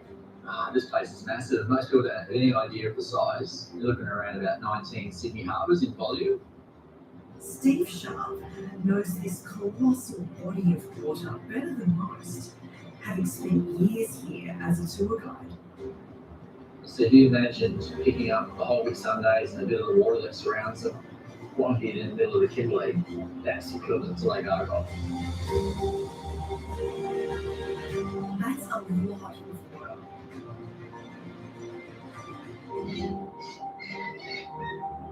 Explorers first dreamed of damming the Ord River over a century ago. Later, the Durack family, pioneering pastoralists in the East Kimberley, got the ball rolling. The Durack family were living here running thousands of cattle. Every wet season, this massive amount of water just flows straight past and out to sea. And during the dry season, they didn't have much feed for their cattle. So they came up with the idea of build a dam, save some water, grow pasture from there. And then convinced the government that it was a good idea. And the whole concept of the irrigation scheme was born. The project finally got the green light in 1959. The plan was to dam the Ord River so its water could be used to irrigate crops, creating Australia's food bowl in the north.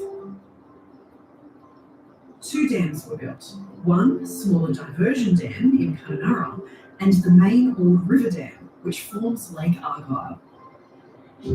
This aquatic wonderland is home to around 70 islands, 1/3 of Australia's bird species, and plenty of freshwater crocs.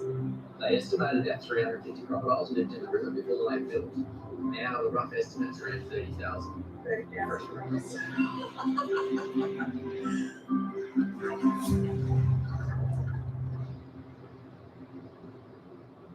The Ord River scheme still irrigates thousands of hectares of land today, provides Wyndham and Kununurra with hydropower, and has created a major tourist attraction. So now you have this huge system of waterways where people, from a recreational perspective and from an ecosystem perspective, it's pretty spectacular. And it's created by man. Here at the very beginning of the Ord River scheme, where the floodwaters are held back, it kind of reminds me of those ancient boas, storing water in the wet for survival in the dry.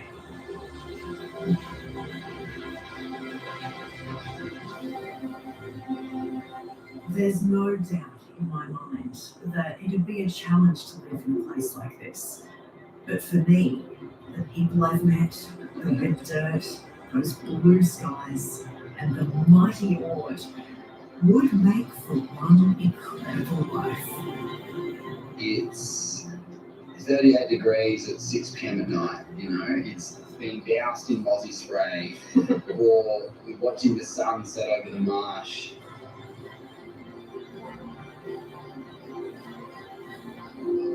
What I really love about Wyndham is the people in it. We look after one another, and that's how we'll strive and that's how we'll survive.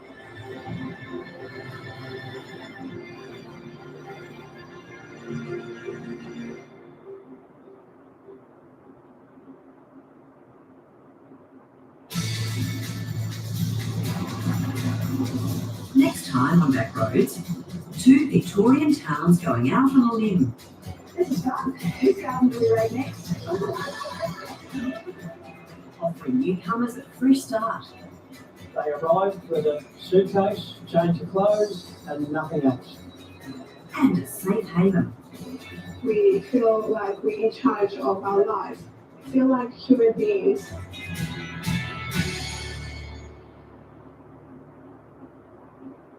Has been a murder. Welcome, Siri. Things everywhere I think he was on the level. Must return evidence.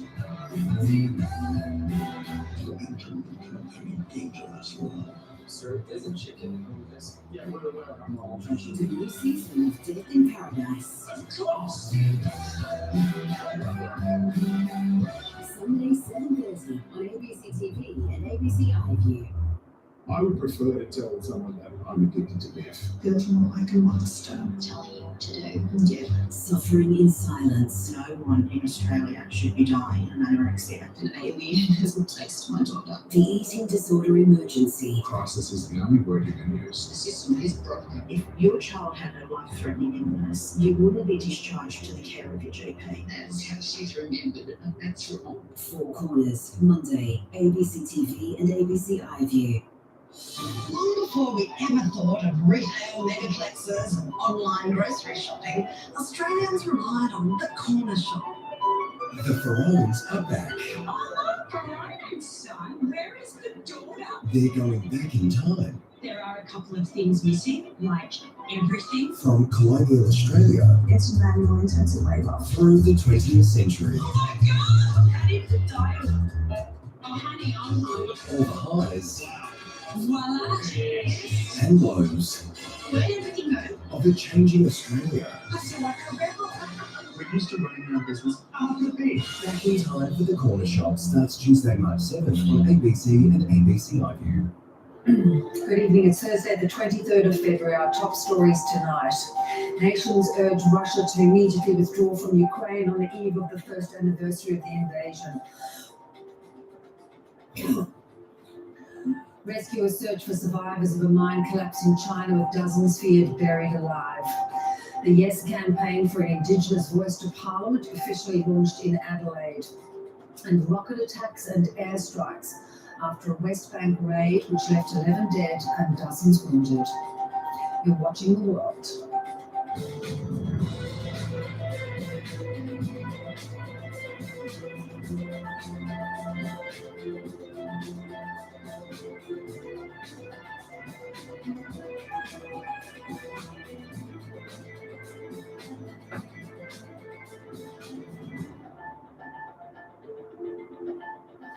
I'm Beverly O'Connor. A little later, why the country with the lowest age of consent in the world is about to change. Well, the United Nations looks set to approve a resolution calling for Russia to withdraw from Ukraine immediately and unconditionally. At a special emergency meeting, the UN General Assembly will vote on a non-binding draft resolution stressing the need to reach a comprehensive, just and lasting peace as soon as possible. On the eve of the anniversary of Russia's invasion of Ukraine, nations have warned against an escalation of the conflict and appealed for peace. The one-year mark of Russia's invasion of Ukraine stands as a green milestone for the people of Ukraine and for the international community. That invasion is an affront to our collective conscience. It is a violation of the United Nations Charter and international law. We have before us a resolution that calls on the nations of the world to support diplomatic efforts to achieve a comprehensive and lasting peace in Ukraine. If we don't condemn and stop Russia's actions in Ukraine today, this will increase the risk for any other country elsewhere in the world to face a similar aggression. No one can feel safe in a world where the illegal use of force would be normalized. Meanwhile, Russia's ambassador has accused the West of wanting to defeat Russia at any cost. We mentioned it. In this desire of the West to defeat Russia in any way possible, they cannot just sacrifice Ukraine. They are ready to plunge the entire world into the abyss of war. Ukraine intelligence says the nation is bracing for renewed missile strikes on the eve of the first anniversary of the start of the war, as Russia and the United States have been shoring up international support. In Poland, President Joe Biden promised to defend every inch of the US-led NATO military alliance, while Russia and China strengthen their deepening ties.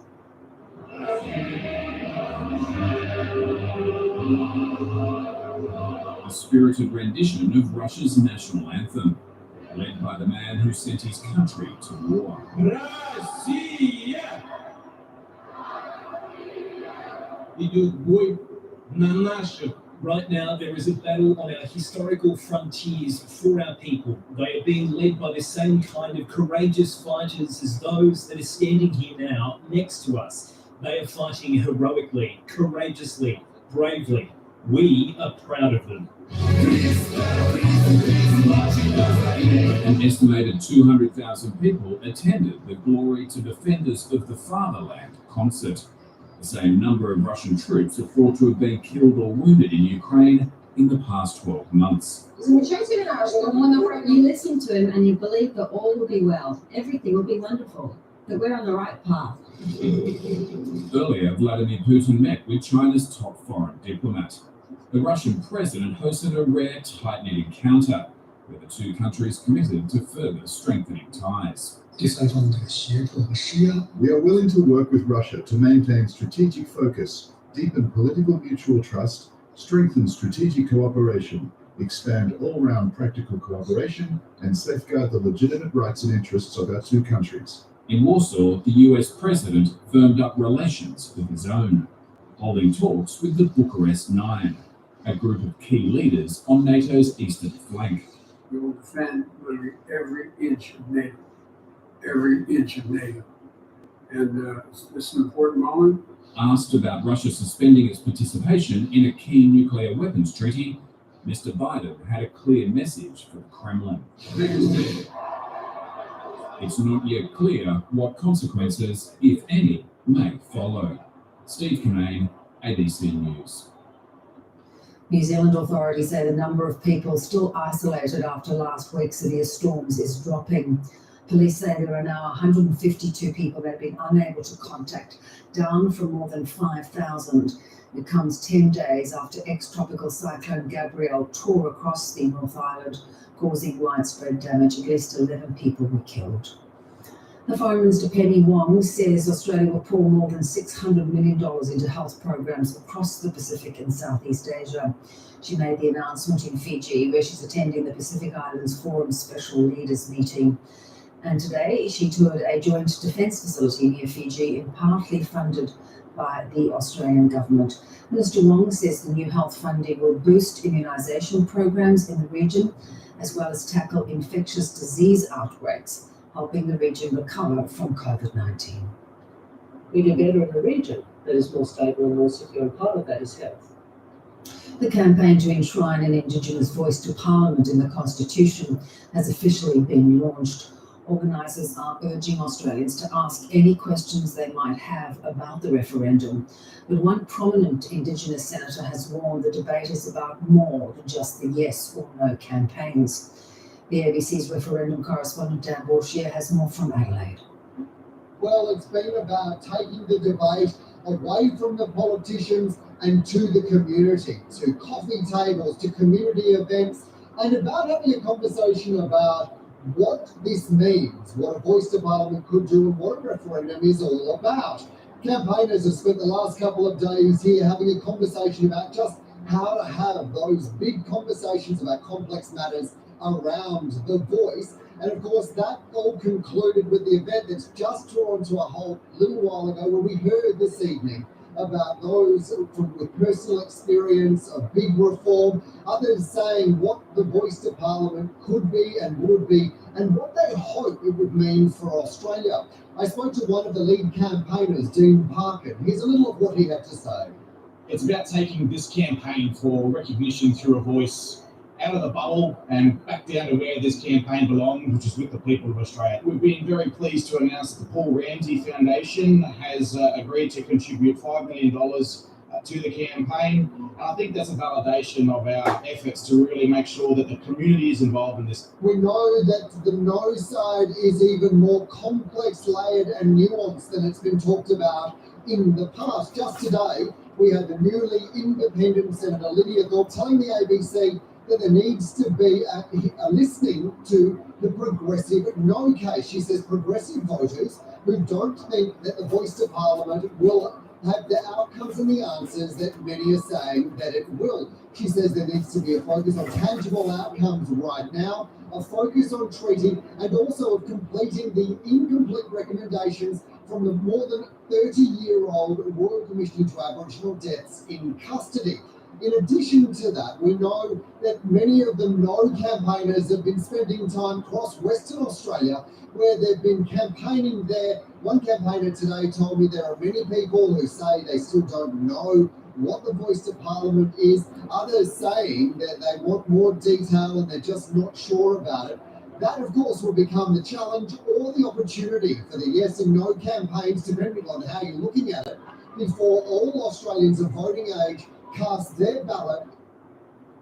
Rescue workers continue to search for more than 40 people after the collapse of an open pit mine in China's Inner Mongolia region. The death toll has risen to 4. Dozens of people are believed to be buried under a mountain of debris around 80 metres high. 6 people have so far been rescued, with more than 300 rescue workers on site to aid the search efforts. The disaster has prompted authorities to order other coal mines to carry out urgent safety checks. I just started work, then I realized that rocks were falling from the mountain. I saw that the situation was getting more and more serious and an evacuation was organized, but it was too late. The mountain just collapsed. The Israeli military has carried out airstrikes in the Gaza Strip after Palestinian militants in the territory fired rockets at southern Israel early this morning. It follows an Israeli military raid in the occupied West Bank that killed at least 11 Palestinians and wounded dozens more. The Israeli military says it was trying to arrest militants who refused to surrender, sparking fierce fighting that also claimed the lives of 4 civilians. A rare daytime raid in the occupied West Bank. Israeli forces swarming the city of Nablus in an operation to arrest 3 Palestinian militants it says were behind previous attacks, including the death of an Israeli soldier. The raid sparking an hours-long battle that killed 11 Palestinians and wounded more than 100 others. There were no Israeli casualties. Militant groups claimed 6 of the dead. 4 victims were civilians, including a teenage boy and this elderly man. My father went out to buy some things in the morning. Then the Israeli army raided the neighborhood.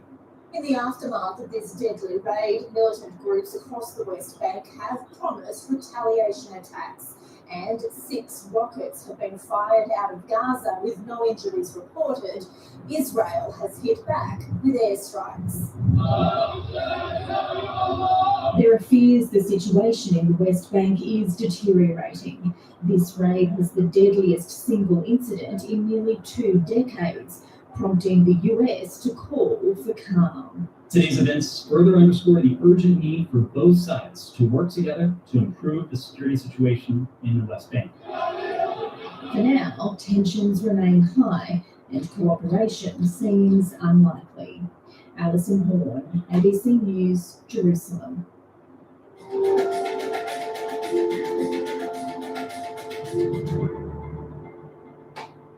As we've been reporting, tomorrow will mark 1 year since the full-scale invasion of Ukraine began.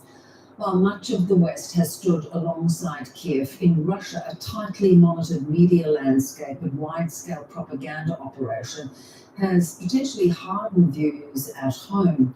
Let's bring in Russian propaganda expert at King's College London, author of a new book, Russia's War, Jade McGlynn. Good to have you with us, Jade. Give us an idea of what sort of alternate reality is being fed to the Russian people. Well, thank you for inviting me. So if we think about the broader narratives, it's quite useful to think about Putin's State of the Nation address just a couple of days ago, because that was really the tour de force of all the old favourites from sort of Western gender neutral militants to refighting World War II. But it was also oddly coherent in the sense that actually the narrative since the conflict began in its first phase in 2014, the narrative hasn't changed that much. You have this idea that banderovцы, which is a term used to denote Nazi collaborators in Russia, have seized power and that they are Western puppets, and that real Ukrainians are just waiting for Big Brother Russia to rescue them. And any Russian intervention is just a restoration of historical lands and events of Russian speakers. And it's a defensive war against the West that's trying to use Ukraine to destroy Russia. And these have been quite consistent. I think that's an element, I think often if we just sort of zone in and out from our Western perspective into these narratives, they seem, perhaps slightly unhinged. But if you think that actually this has been the context for almost a decade in which many Russians for the information environment for many Russians, and not just in the media and news, but in the films they watch, in the television dramas, in the historical documentaries where Ukrainians are constantly depicted as, Nazis or treacherous, or at best as yokels who need a strong Russian state now. Yeah, it is interesting because, toward the end of last year, you got the sense that some of the Russian media were reporting some of the difficulties of the war, however they were portraying the war. This year it seems to have swung fully back to your point, the sort of gay Nazis threatening to overthrow Russia's very way of life. How ingrained, to your point, if that's been going now for nearly a decade, how ingrained is it in people, and do they really believe it? The question of do people really believe it is always a very tricky one. But to the extent that we continue to, maybe if you would allow me, if I could phrase it as, do these narratives resonate? Do people kind of buy into them completely? Maybe not into every single aspect of them, but in the sort of the broader point, yes, they do. And the Kremlin selected these narratives because they already have more appeal within Russian society, and then it kind of used that appeal and manipulated it and used it towards its own end. There are as well still quite a lot of quite critical opinions that you can easily find in Russia. The environment is tightly controlled on television, but on Telegram, which 40 million, like 1 in 23 Russians use, you have complete access to uncensored information. And there's a lot of criticism of the war, but the most popular Telegram channels, which I say again is completely uncensored, and I'm sure it's monitored, but it's not controlled in any way. That is interesting. Because you do get the feeling that there is opposition. It's not just information manipulation. Those who oppose this view sometimes face imprisonment. In the case of some of the oligarchs, just mysterious disappearances. So there's a cost if you openly defy the Kremlin's view of the world. Well, there is, of course, horrible costs, and we see that Alexei Navalny is suffering that. But most of the criticism of the war that happens actually comes from the people who want the war to be fought more effectively and waged more brutally. The liberal opposition, and I'm very sad to say this, is not representative of the country in the same way that the real extremists, who want to go out and commit genocide, they're also not representative. The vast majority of Russians essentially just want to be left alone and are happy to approve of the war up until the point that it starts to really, or at least put up with the war up until the point that it affects their lives. So it's not really possible to talk of this widespread Russian support for the war. It's more a kind of acquiescence, agreeing to it. Yeah, sort of just putting up with it and trying to get on with life as best they can. It is an interesting point that you make, because I think few people would understand that there is such widely sort of debated or available information that's an alternative to what Putin puts up. Is it the fact that we are fed, like that concert hosted by Putin last night with many people speaking about their love for him and their support for him? Is it that almost the images are controlled for us too? Yes, and I mean those events, they're completely stage managed. And one of the interesting things about the Kremlin, and I know everybody likes a good World War II analogy, including Putin himself. I mean, it's great. But people often like to make the comparisons, it's militaristic and fascism, but it's much more of a sort of Potemkin propaganda piece. I mean, they arrested people who've protested for the war, or who protested but come out and demonstrated in support of the war, as well as people who, of course, they've arrested lots of 19,000 different people have been detained, not arrested but detained, protests against the war. So that's an interesting point, because really what the Kremlin wants to do is it wants to be able to control the narrative, and if you have people who are true believers, they're often quite uncontrollable. It's really interesting perspective. Tell us, Jade, Emmanuel Macron, the French president, sort of tried to talk about managing Russia, not crushing Russia. I wonder if there's something to be said for his views that, this very existential threat that Putin feels from the West, it seems to be deeply held by him. Is that your observation? Yes, I think it is, but I think partly that's because he's completely complacent in himself with the country. And his own elite, his own interests and the interests of the elite with those of the country, which I think are not the same thing quite clearly, because it's in Putin's interest to continue this war. It's quite clearly not in the interest of the Russian people to continue this war. So they're very separate things, and I think we have to be careful when we're just calling them.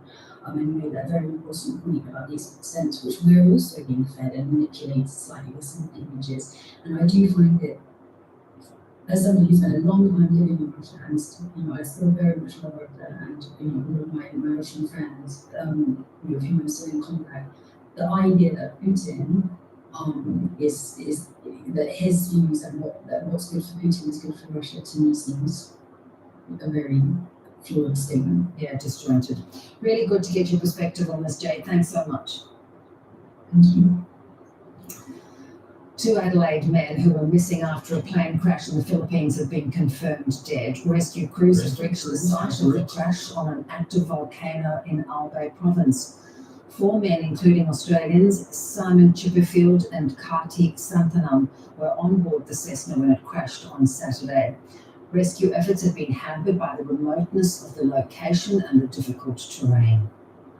The families of those who we have lost will be grieving. And I express not only our sympathy, our condolences, but to say to them, our hearts go out to them in this time of great grief. The family of a Sydney man who was killed by a shark in New Caledonia have thanked local authorities for trying to save him.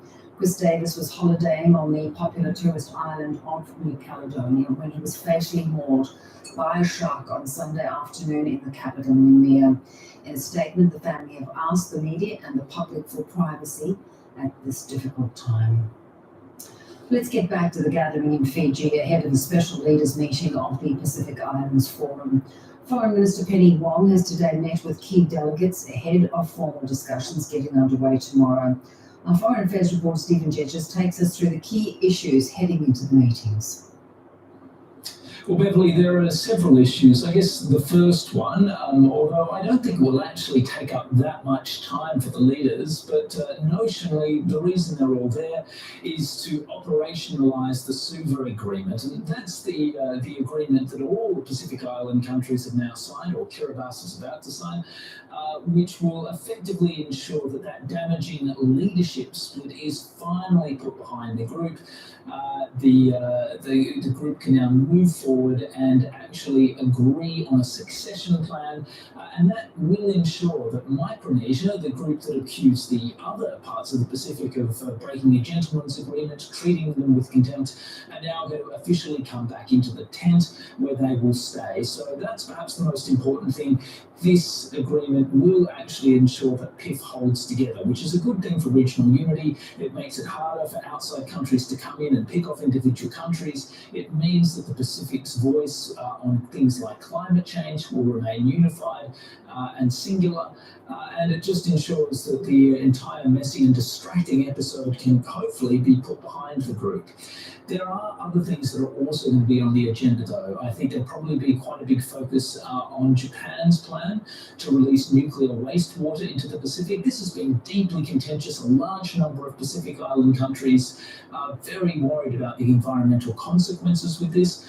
But there's not unanimity either. Some Pacific Island countries, having spoken to Japanese experts and officials, are convinced that there's actually no serious problem and that the water that's being released presents no real environmental damages. So I think that there will be a discussion on that during the special leaders retreat, and at least hopefully there'll be some sort of unified position reached.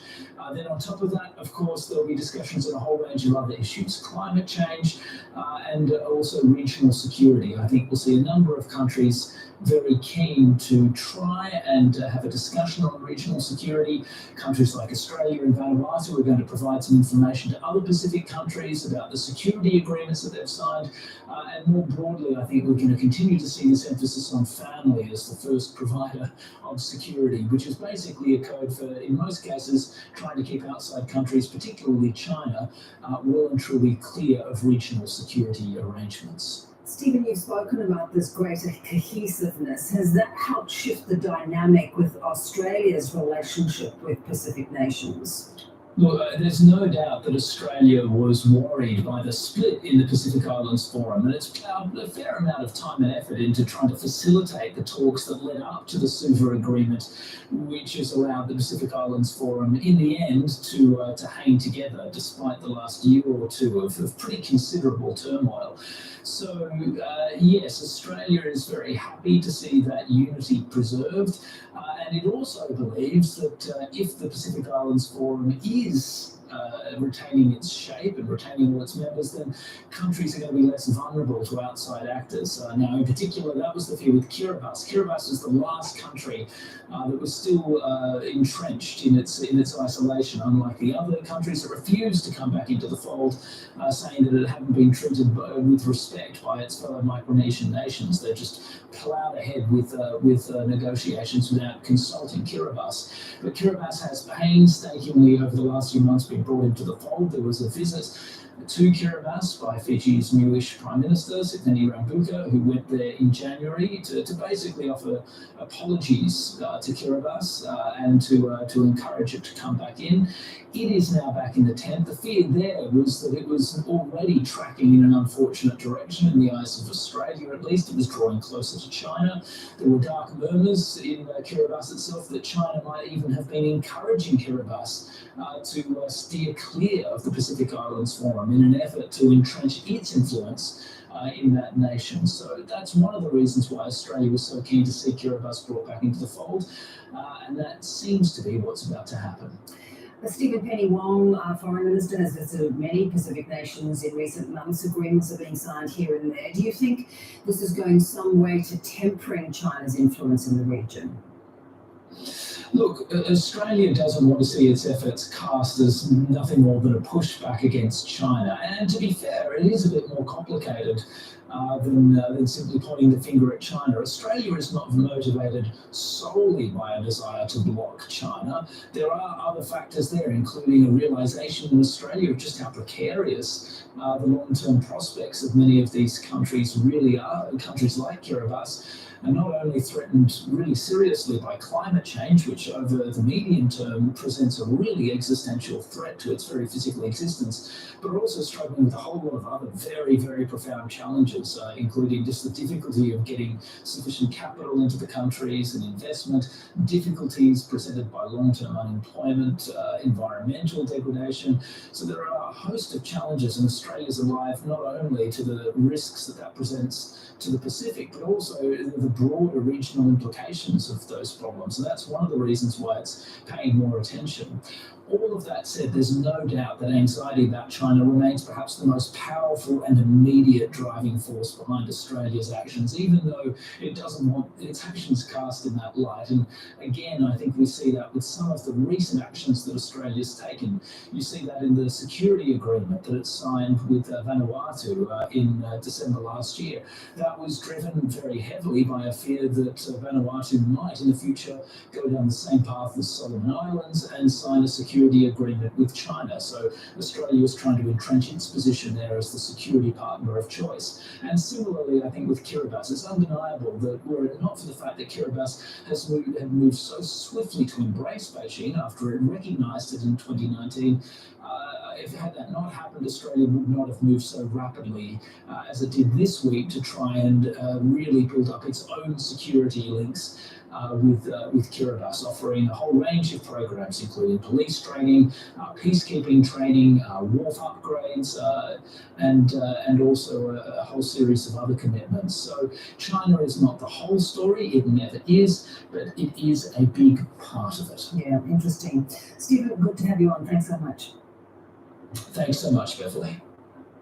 Let's get more now on the Ukraine war. And residents in the city of Mariupol are reflecting on the hardships they've endured since Russia invaded.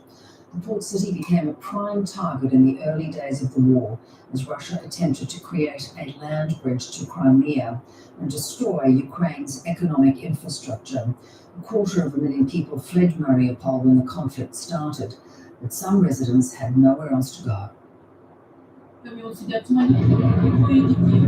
This is 65-year-old Tatiana Bushlarova sitting outside her apartment as she speaks about everything she's lost in the war. Even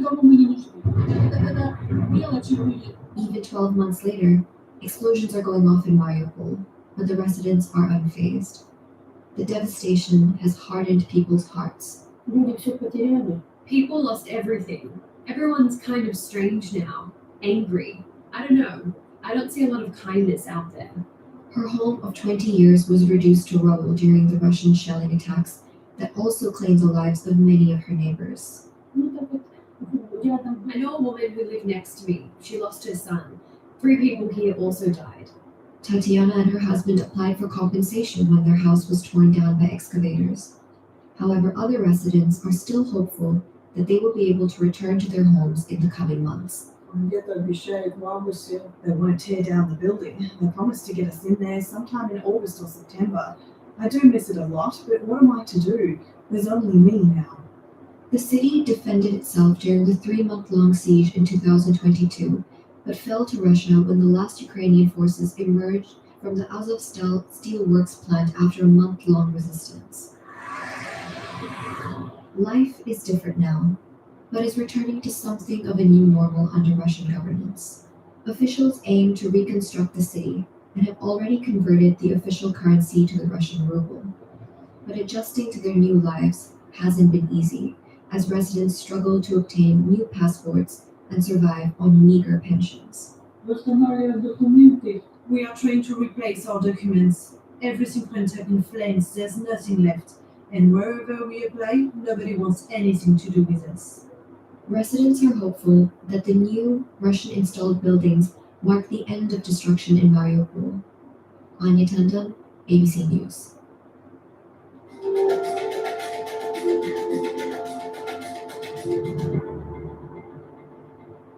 Our top stories tonight on the world. The United Nations looks set to approve a resolution calling for Russia to withdraw from Ukraine immediately. At least 5 people have died after a deadly mine collapse in China. Dozens more are believed to have been buried. The Yes campaign for an Indigenous voice to Parliament has kicked off in Adelaide. Heavy rains and powerful winds from Cyclone Freddy have battered Madagascar's east coast as the death toll rises to 4. With wind gusts exceeding 130 kilometres an hour, there's been widespread damage and flooding to houses, with more than 11,000 people displaced. Schools have shut and traffic has been suspended in 10 regions as the storm moves west towards Mozambique.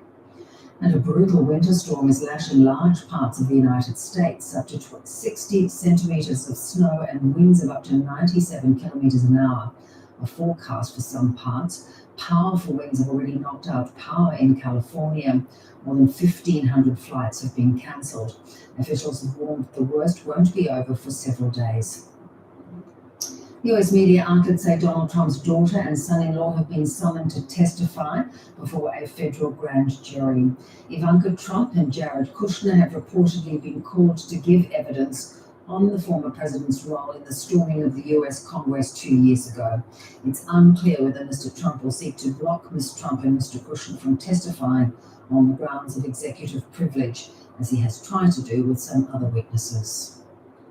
Well, the age of consent varies across the globe. It's 16 in Britain and South Korea, 15 in France, but just 13 years of age, Japan has the lowest in the developed world.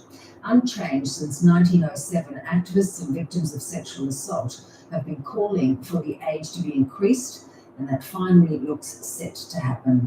Let's go to Japan reporter for Vice News, Hanako Montgomery. Hanako, really nice to have you on. This is such an interesting story that most people wouldn't be aware of. Give us the reasoning up until now for the age of consent being so low in Japan. Sure, yes. Thank you so much for having me. So as you mentioned, the age of consent in Japan hasn't changed since it was enacted in 1907. And this was a time when people didn't live as long. The average lifespan of a woman was around 44 years old.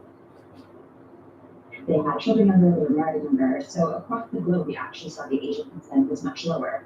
In the US, I think at the time it was 10 or 12 in some states. But in the West, what we saw is actually reformers exposing that children were being sexually targeted. And this movement didn't actually translate to Asia, where the age of consent was still low. And when we look at the age of consent in other Asian countries, Japan is not so much of an outlier at this time. In South Korea, as you mentioned, it is 16, but until 3 years ago, it was still 13. In the Philippines, it was 12 until last year. So that's sort of the history behind why Japan had such a low age of consent. And of course, these laws are not very easy to change. You can't change them overnight, and Japan is still deeply patriarchal. So getting these laws to pass in the diet are difficult. Yeah. What has it meant for victims of sexual assault over the years, particularly, as you say, women have started now living longer, and the sort of 13-year-old and their protection, it has become a little bit more paramount. Sure, yes. I would like to mention that in Japan, right, in practice, we have regional ordinances that do ban lewd acts with minors under the age of 18. But the difference between these lewd acts and charges of rape is the actual sentencing. So when one commits rape, they are sentenced to a minimum of 5 years. So when one commits a lewd act, the sentence can be 6 months or 2 years, right? It's quite light. And what that means for victims is even if they are being sexually violated, if they are raped, right, they won't sometimes see their abusers in jail, or they will think that they have only committed an unethical conduct, right, and that doesn't carry the same weight as rape. It kind of minimizes the experiences that they went through. Yeah. So what changes have now been put forward? Right, so the age of consent, I think, is the big headliner here. We're seeing that it will be raised from 13 to 16, with one exception. When couples who are more than 5 years apart in age, if they're both over the age of 13, then they will be allowed to continue having sexual intercourse. But in addition to that, we're seeing criminalizing the grooming of minors, criminalizing voyeurism, increasing the statute of limitations for rape from 10 to 15 years, and also expanding the very definition of rape to include psychological intimidation to include drugging and intoxication, among others. That is interesting. So what sort of response has there been? And is there support for these changes? Right, of course, it is a welcome change. Raising the age of consent from 13 to 16 will now mean that teenagers who are victims of sexual violence won't have to go through a tumultuous court case, right? They will be able to more easily prove that they have been raped. But the proposed changes stop short of defining rape as all non-consensual sexual intercourse. And activists say that this doesn't effectively protect all victims, that it still allows for some loopholes to exist. Hi, let's move to a different topic, and we know that the Pacific Leaders are meeting tomorrow, and on the agenda will be Japan's planned disposal of nuclear wastewater from Fukushima. Let's look to this. You've been doing some reporting on this. Exactly what and when is Japan intending to release this wastewater? Sure, so it could actually be a matter of weeks. They are looking to release this wastewater by spring or summer of this year. They have about 1.3 million metric tons in these tanks, right? And they are running near capacity, which means that they have to release this wastewater. They have to find something to do with it. And of course, Japan has proposed releasing it into the Pacific Ocean, which is the world's largest ocean, but this has ruffled a few feathers in the Pacific Islands, which have a legacy of being the world's dumping ground for nuclear waste. In the 50s and the 60s, at the hands of the US, Russia, France, among other nations, right? So if you have this region that just sees the detrimental health effects of the testing, of course they have some hesitation about Japan's plan and what this will actually mean for people in these islands. What sort of reassurances have they been given, or can they give, about how this water could contaminate the ocean, or whether they have been able to reduce the risk of contamination? Sure, I think TEPCO has tried to effectively communicate what their plan is. They have a website which, of course, has disclosed loads of data.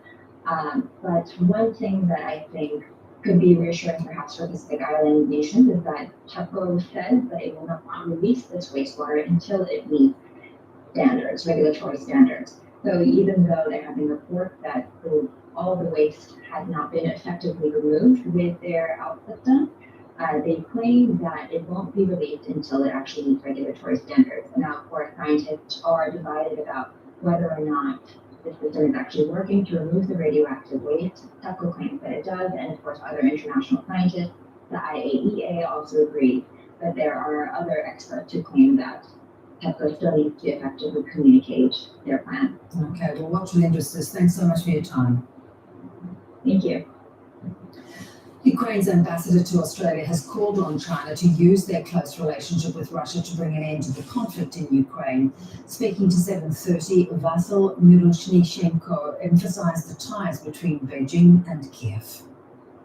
We are urging China to use their leverage on Russia to withdraw from Ukraine to end this war. We have good relations, we've had good relations with China. China was a big trading partner for us, and we believe it's not in the interest of China for this war to go on. So we call on China to use its leverage to end this war. For the children of Ukraine, a year of war has left many scars. 5 million have had their schooling disrupted, and almost every Ukrainian child has been left without sustained access to electricity, heating, and water. But for the thousands of children who are struggling with bereavement or separation from their parents, the trauma of war could last a lifetime. School once again interrupted.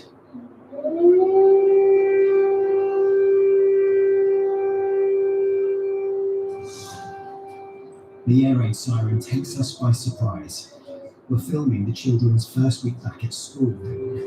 So we just heard an air raid siren, which means that we have to go outside. They're used to this, these sirens go off quite often, and we're going to head down to the basement underneath the school, which is the safest place to be. All the teachers are on the phones, trying to get some more information to find out what's happening. Down here, teachers do their best to distract the children. After dancing, lessons continue in classrooms underground. This is normal now for millions of children in Ukraine. How do you feel when you hear the siren and you have to come to the basement? I feel a bit scared and also a bit worried for my relatives and myself and for my friends. All of us are keeping our spirits high because this is our reality and we can't change anything. I can't describe one emotion here. I feel all the emotions at the same time. Both fear and joy that you are one day closer to the end of all of this. So many young people have witnessed awful things. Child psychologists tell us they're worried about the long-term impact this war is having on a generation of children. Because of the war, many children have such serious problems as stumbling, nervous twitches, bedwetting. They have fears about the life and health of their family.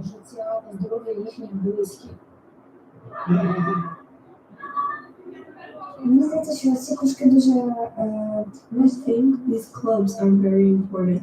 When there's a lot in yourself, you can share it and you'll feel relieved. In schools, teachers read more fairy tales to help children to escape from what's happening outside. Even the school bell has been replaced with a more gentle piece of music. That sound signals the end of the school day. What children here really want is an end to this war. Millions of seabirds and marine mammals not at risk of extinction will be protected by the massive expansion of a marine park in Australian waters. The federal government today announced plans to add an area the size of Germany to a sub-Antarctic marine park centred on isolated Macquarie Island. Macquarie Island is a sanctuary for penguins, seals, and albatross. It also has two different bodies of water coming together just at that one part of the Earth's surface. It makes it an amazing place for wildlife. Halfway between Australia and Antarctica, Macquarie Island is remote.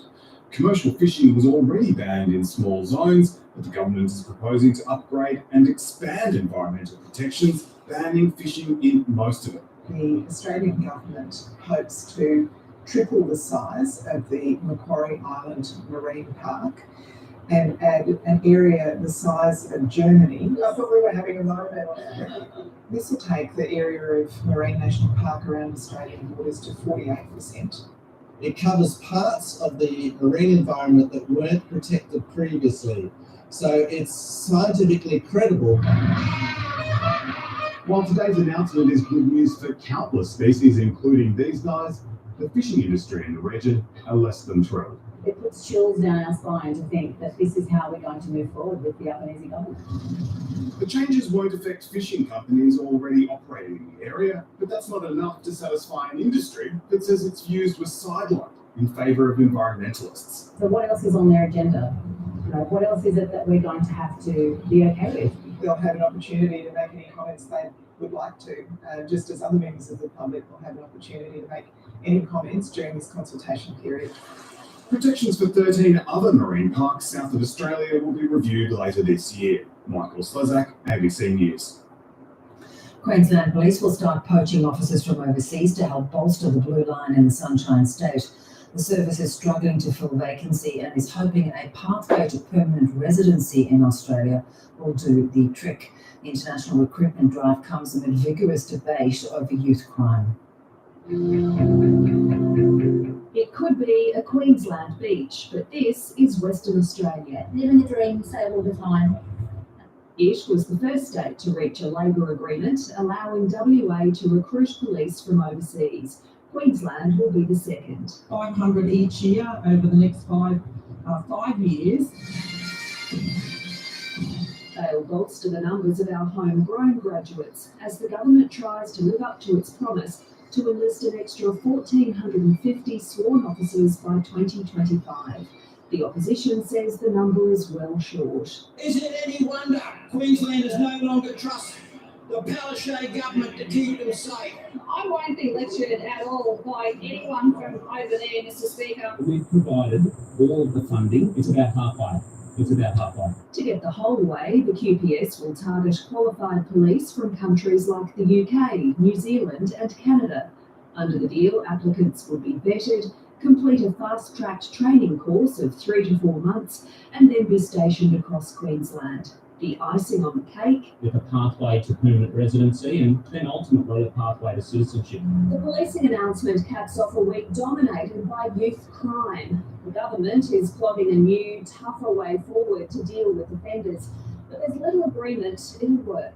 You don't rehabilitate by locking kids up in an environment which is going to exacerbate trauma. An ABC forum has heard grave concerns about harsher bail laws and new detention centres, but also success stories about early intervention community programs supporting children. They have a sense of pride. They walk away and they're really proud little men. The deadline for submissions to the legislation is this Friday. Jessica Van Vonderen, ABC News.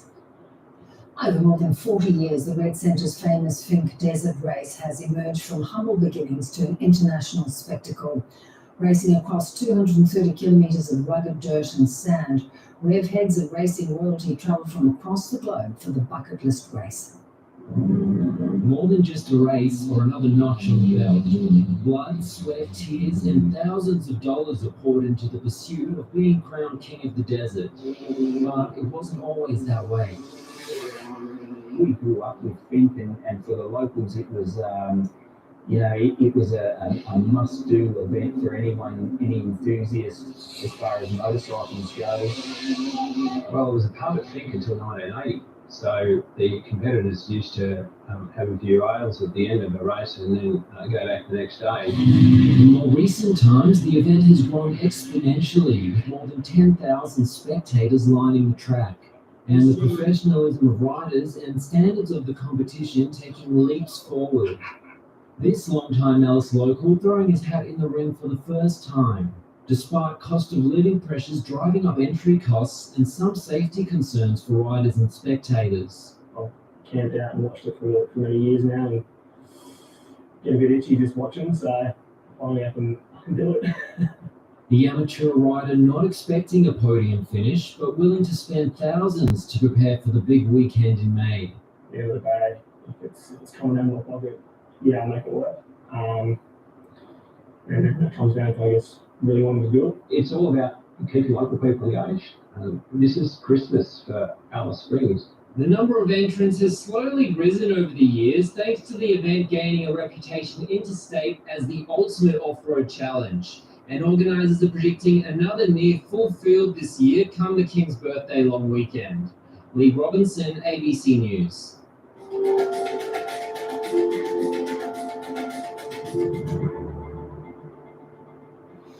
Australia's women's cricket team is receiving a significant boost, with Elisa Healy available for selection ahead of their T20 World Cup semi-final clash against India. Healy has been Australia's best batter throughout the tournament, but missed the team's final group stage game with a quad injury. Australia goes into the semi as the favourite, having won all of their matches. What's happened in the past doesn't make a difference. We need to come out and play our best cricket and play the way that we want to, and India will look to do the same. So, as I said, it's going to be an incredible game, two world-class teams going at it, and it's about putting out your best performance on the day. After recovering from injuries, all-rounders Mitch Marsh and Glenn Maxwell will travel to India as part of Australia's one-day squad.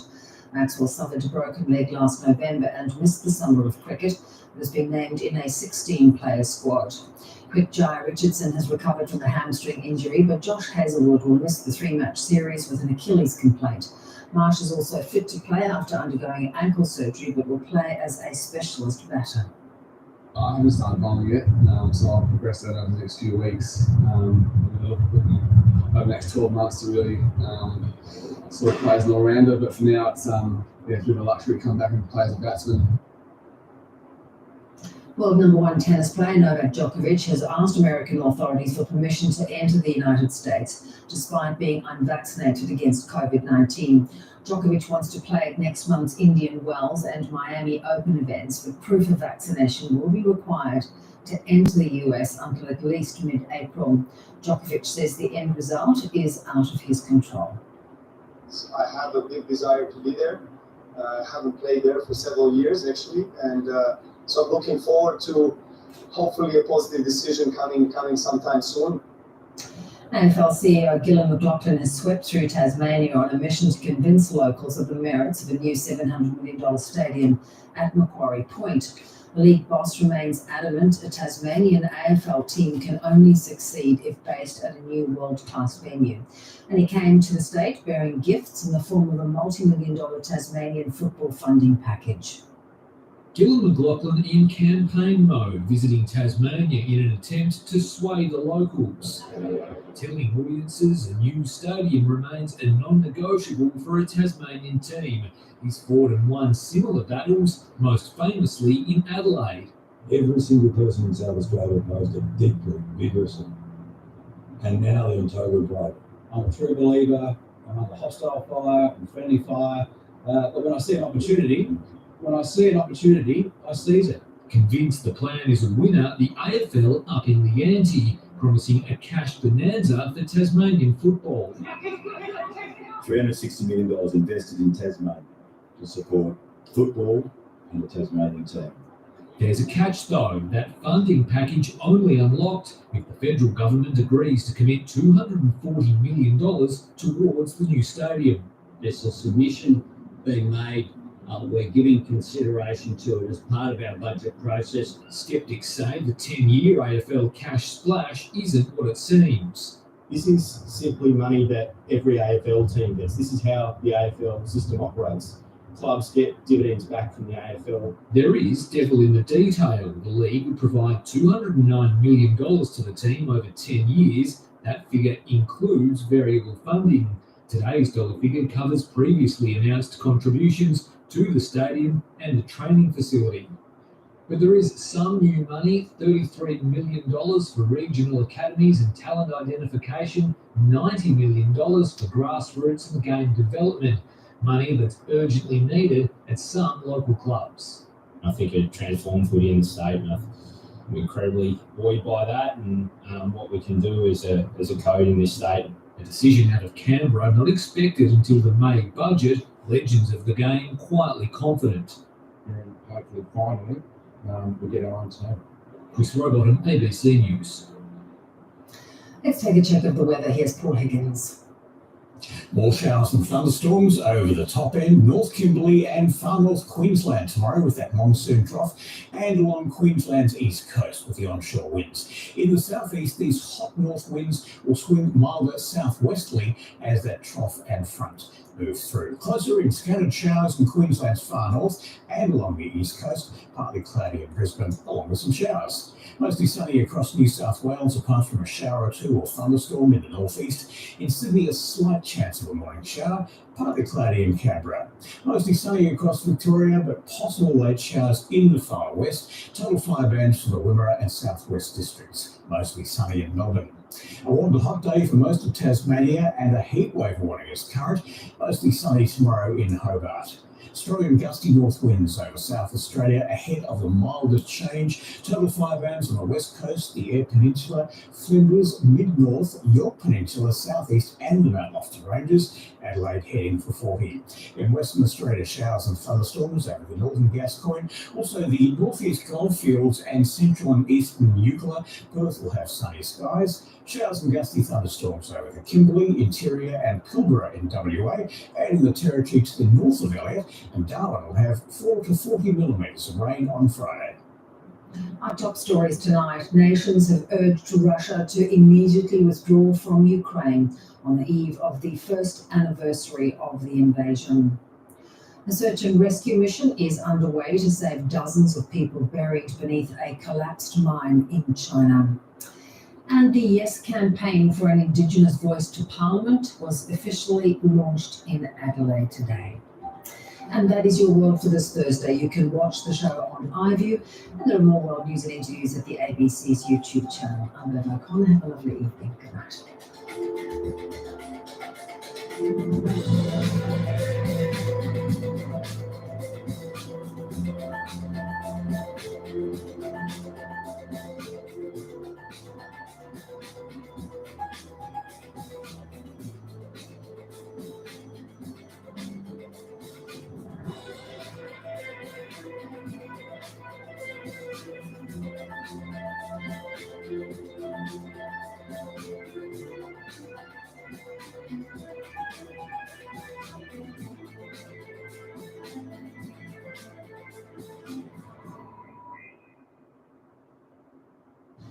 Tomorrow on News Breakfast, we're joined by American singer, activist, and Double J favourite, Michael Franti. And we catch up with host Julia Zamiro as award-winning music quiz show Rock Quiz returns after 7 years.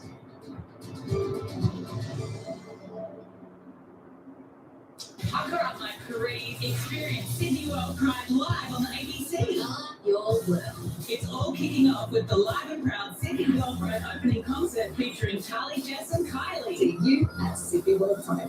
Then channel that glimpse with the Sydney Gay Lesbian Mardi Gras Parade the very next night. We'll be there. We'll all be there.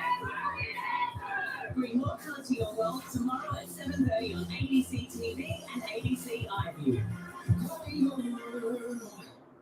It's a superpower that dominates all the news. There are plenty of crises that the government is facing. And it's also home to 1.4 billion stories. And our team is here to share them with you. The younger generation now want aren't more open-minded. Changes are on the way. Hear from the people who make this extraordinary nation what it is today. New episodes of China Tonight, tomorrow at 8 on ABC News and streaming on ABC iView.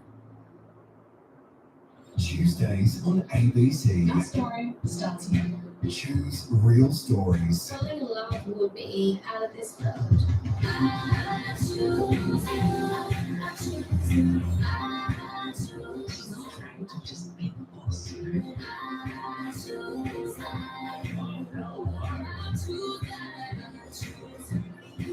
Tuesdays on ABC.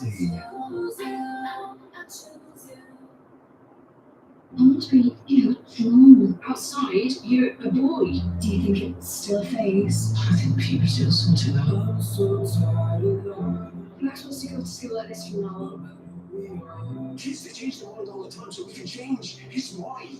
Critically acclaimed drama. I think if you're consistent, I want to feel happy, being more true to myself. Butterfly, streaming now on ABC iView. Monday. Saul's a disruptor. He's literally shaping the world's approach to managing the energy transition. Just looks around wherever he is and says, hey, how can I fix things here? Australian Story starts Monday at 8 on ABC TV and ABC iView. Yes. From first dates I never kissed a guy before. to taking the next steps. I'm saying that he's got some great names. The series final. You're also special. Better Date Than Never, Tuesday at 8 on ABC and ABC iView. Join Zoe Coombs-Marr for a history lesson. A whole different history than what I was taught at school. The queer history of Australia. Oh, this should be fun. Each generation has its own story. It's been ignored for so long. Spoiler alert, this queer history is not all rainbows. A lot of fear. I felt like I was the only one. Aboriginal forms of sexuality were eroded. Illegal, leave it. Queer Australia starts Tuesday at 8:30 on ABC TV and streaming on ABC iView. Witness the birth of a new street. Unusual, odd, eccentric buildings. It's a town without planning. Without any architectural experience. Yep. Zilla? Many things go wrong. Oh no, that's not right. As they connect. That's nuts. And the owners are ready to face Kevin's judgment. Is it going to look any good? It's just gorgeous. New Grand Designs The Streets next Thursday at 8:30 on ABC TV and ABC iView.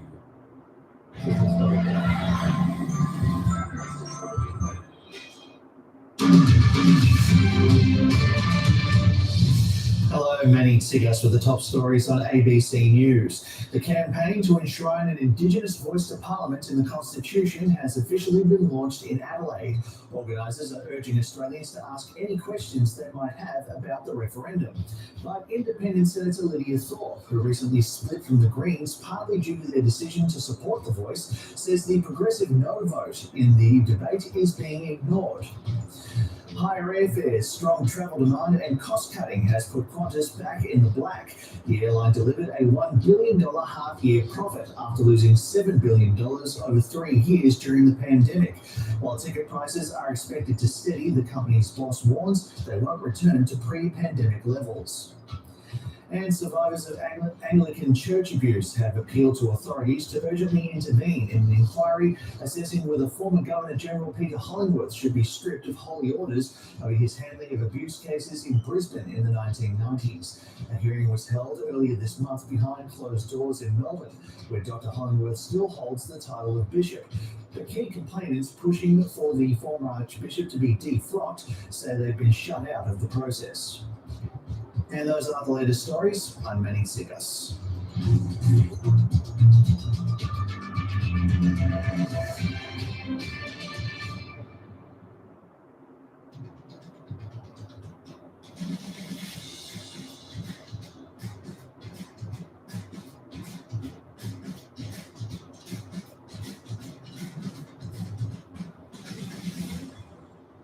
Hello, and welcome to the drama. I'm John Barron. Coming up, tomorrow marks 1 year since the Russian invasion of Ukraine. We'll look back on the war so far and ask what's next.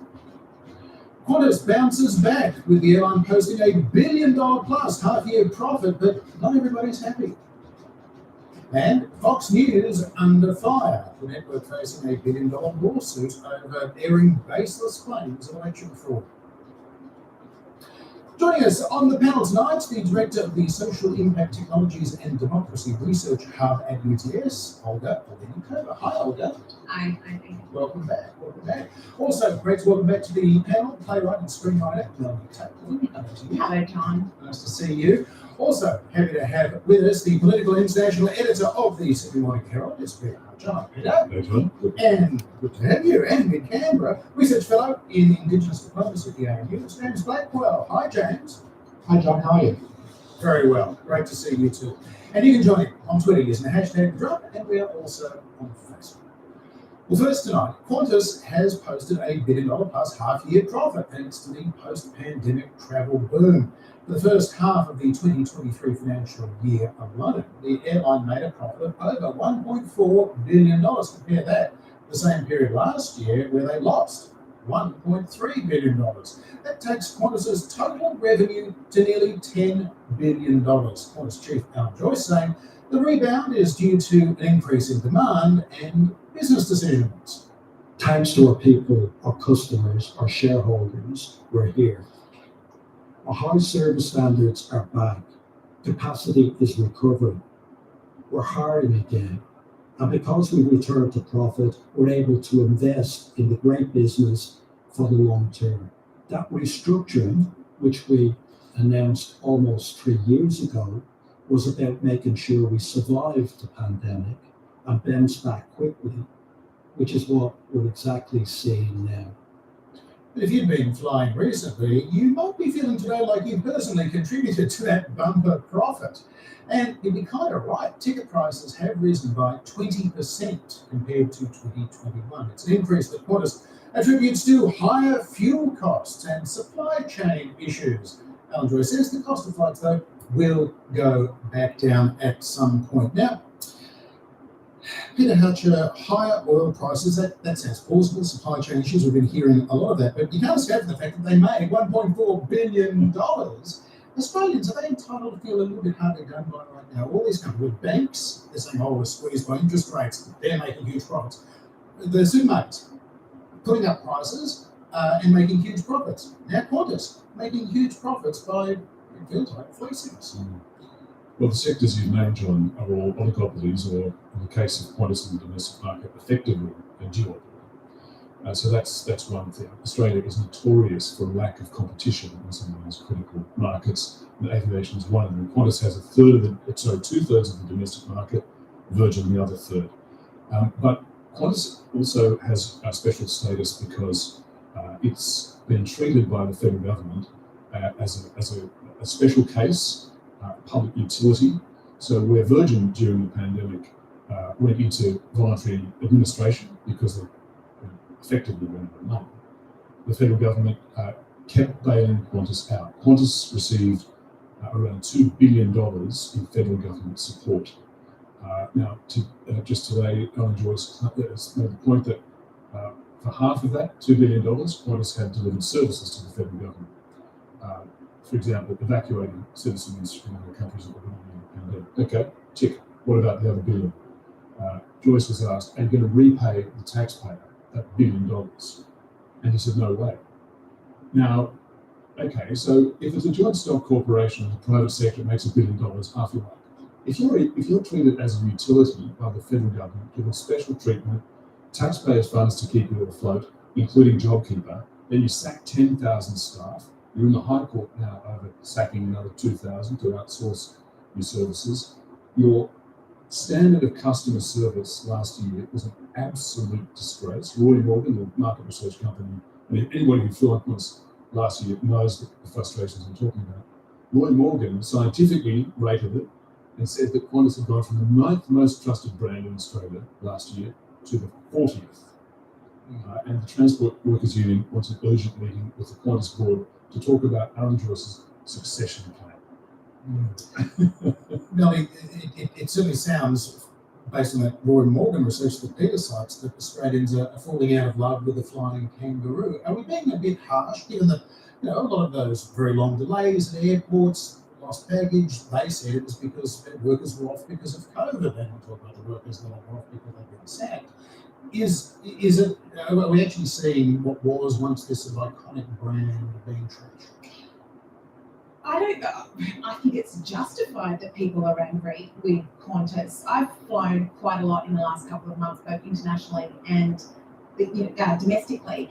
And I found in particular, and I wonder if this is part of the problem, the international travel with Qantas was an absolute disgrace. People were packed in like sardines and they're paying, you talked about it being 20% more, but actually I'd love to know that I felt like I was paying a lot more than 20% more to fly Qantas, because we think we have it in our national consciousness that it's a good service, that we're supporting this airline that we kind of tend to think of as a public airline, even though we know that it's not. It's got that kind of esteem.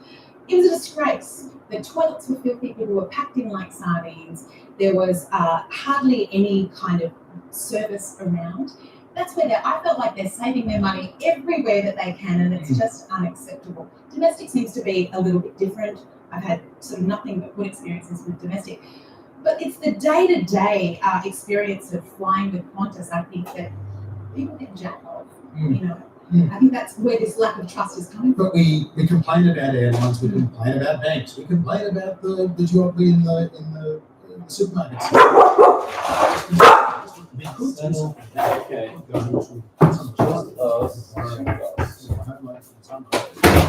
Okay.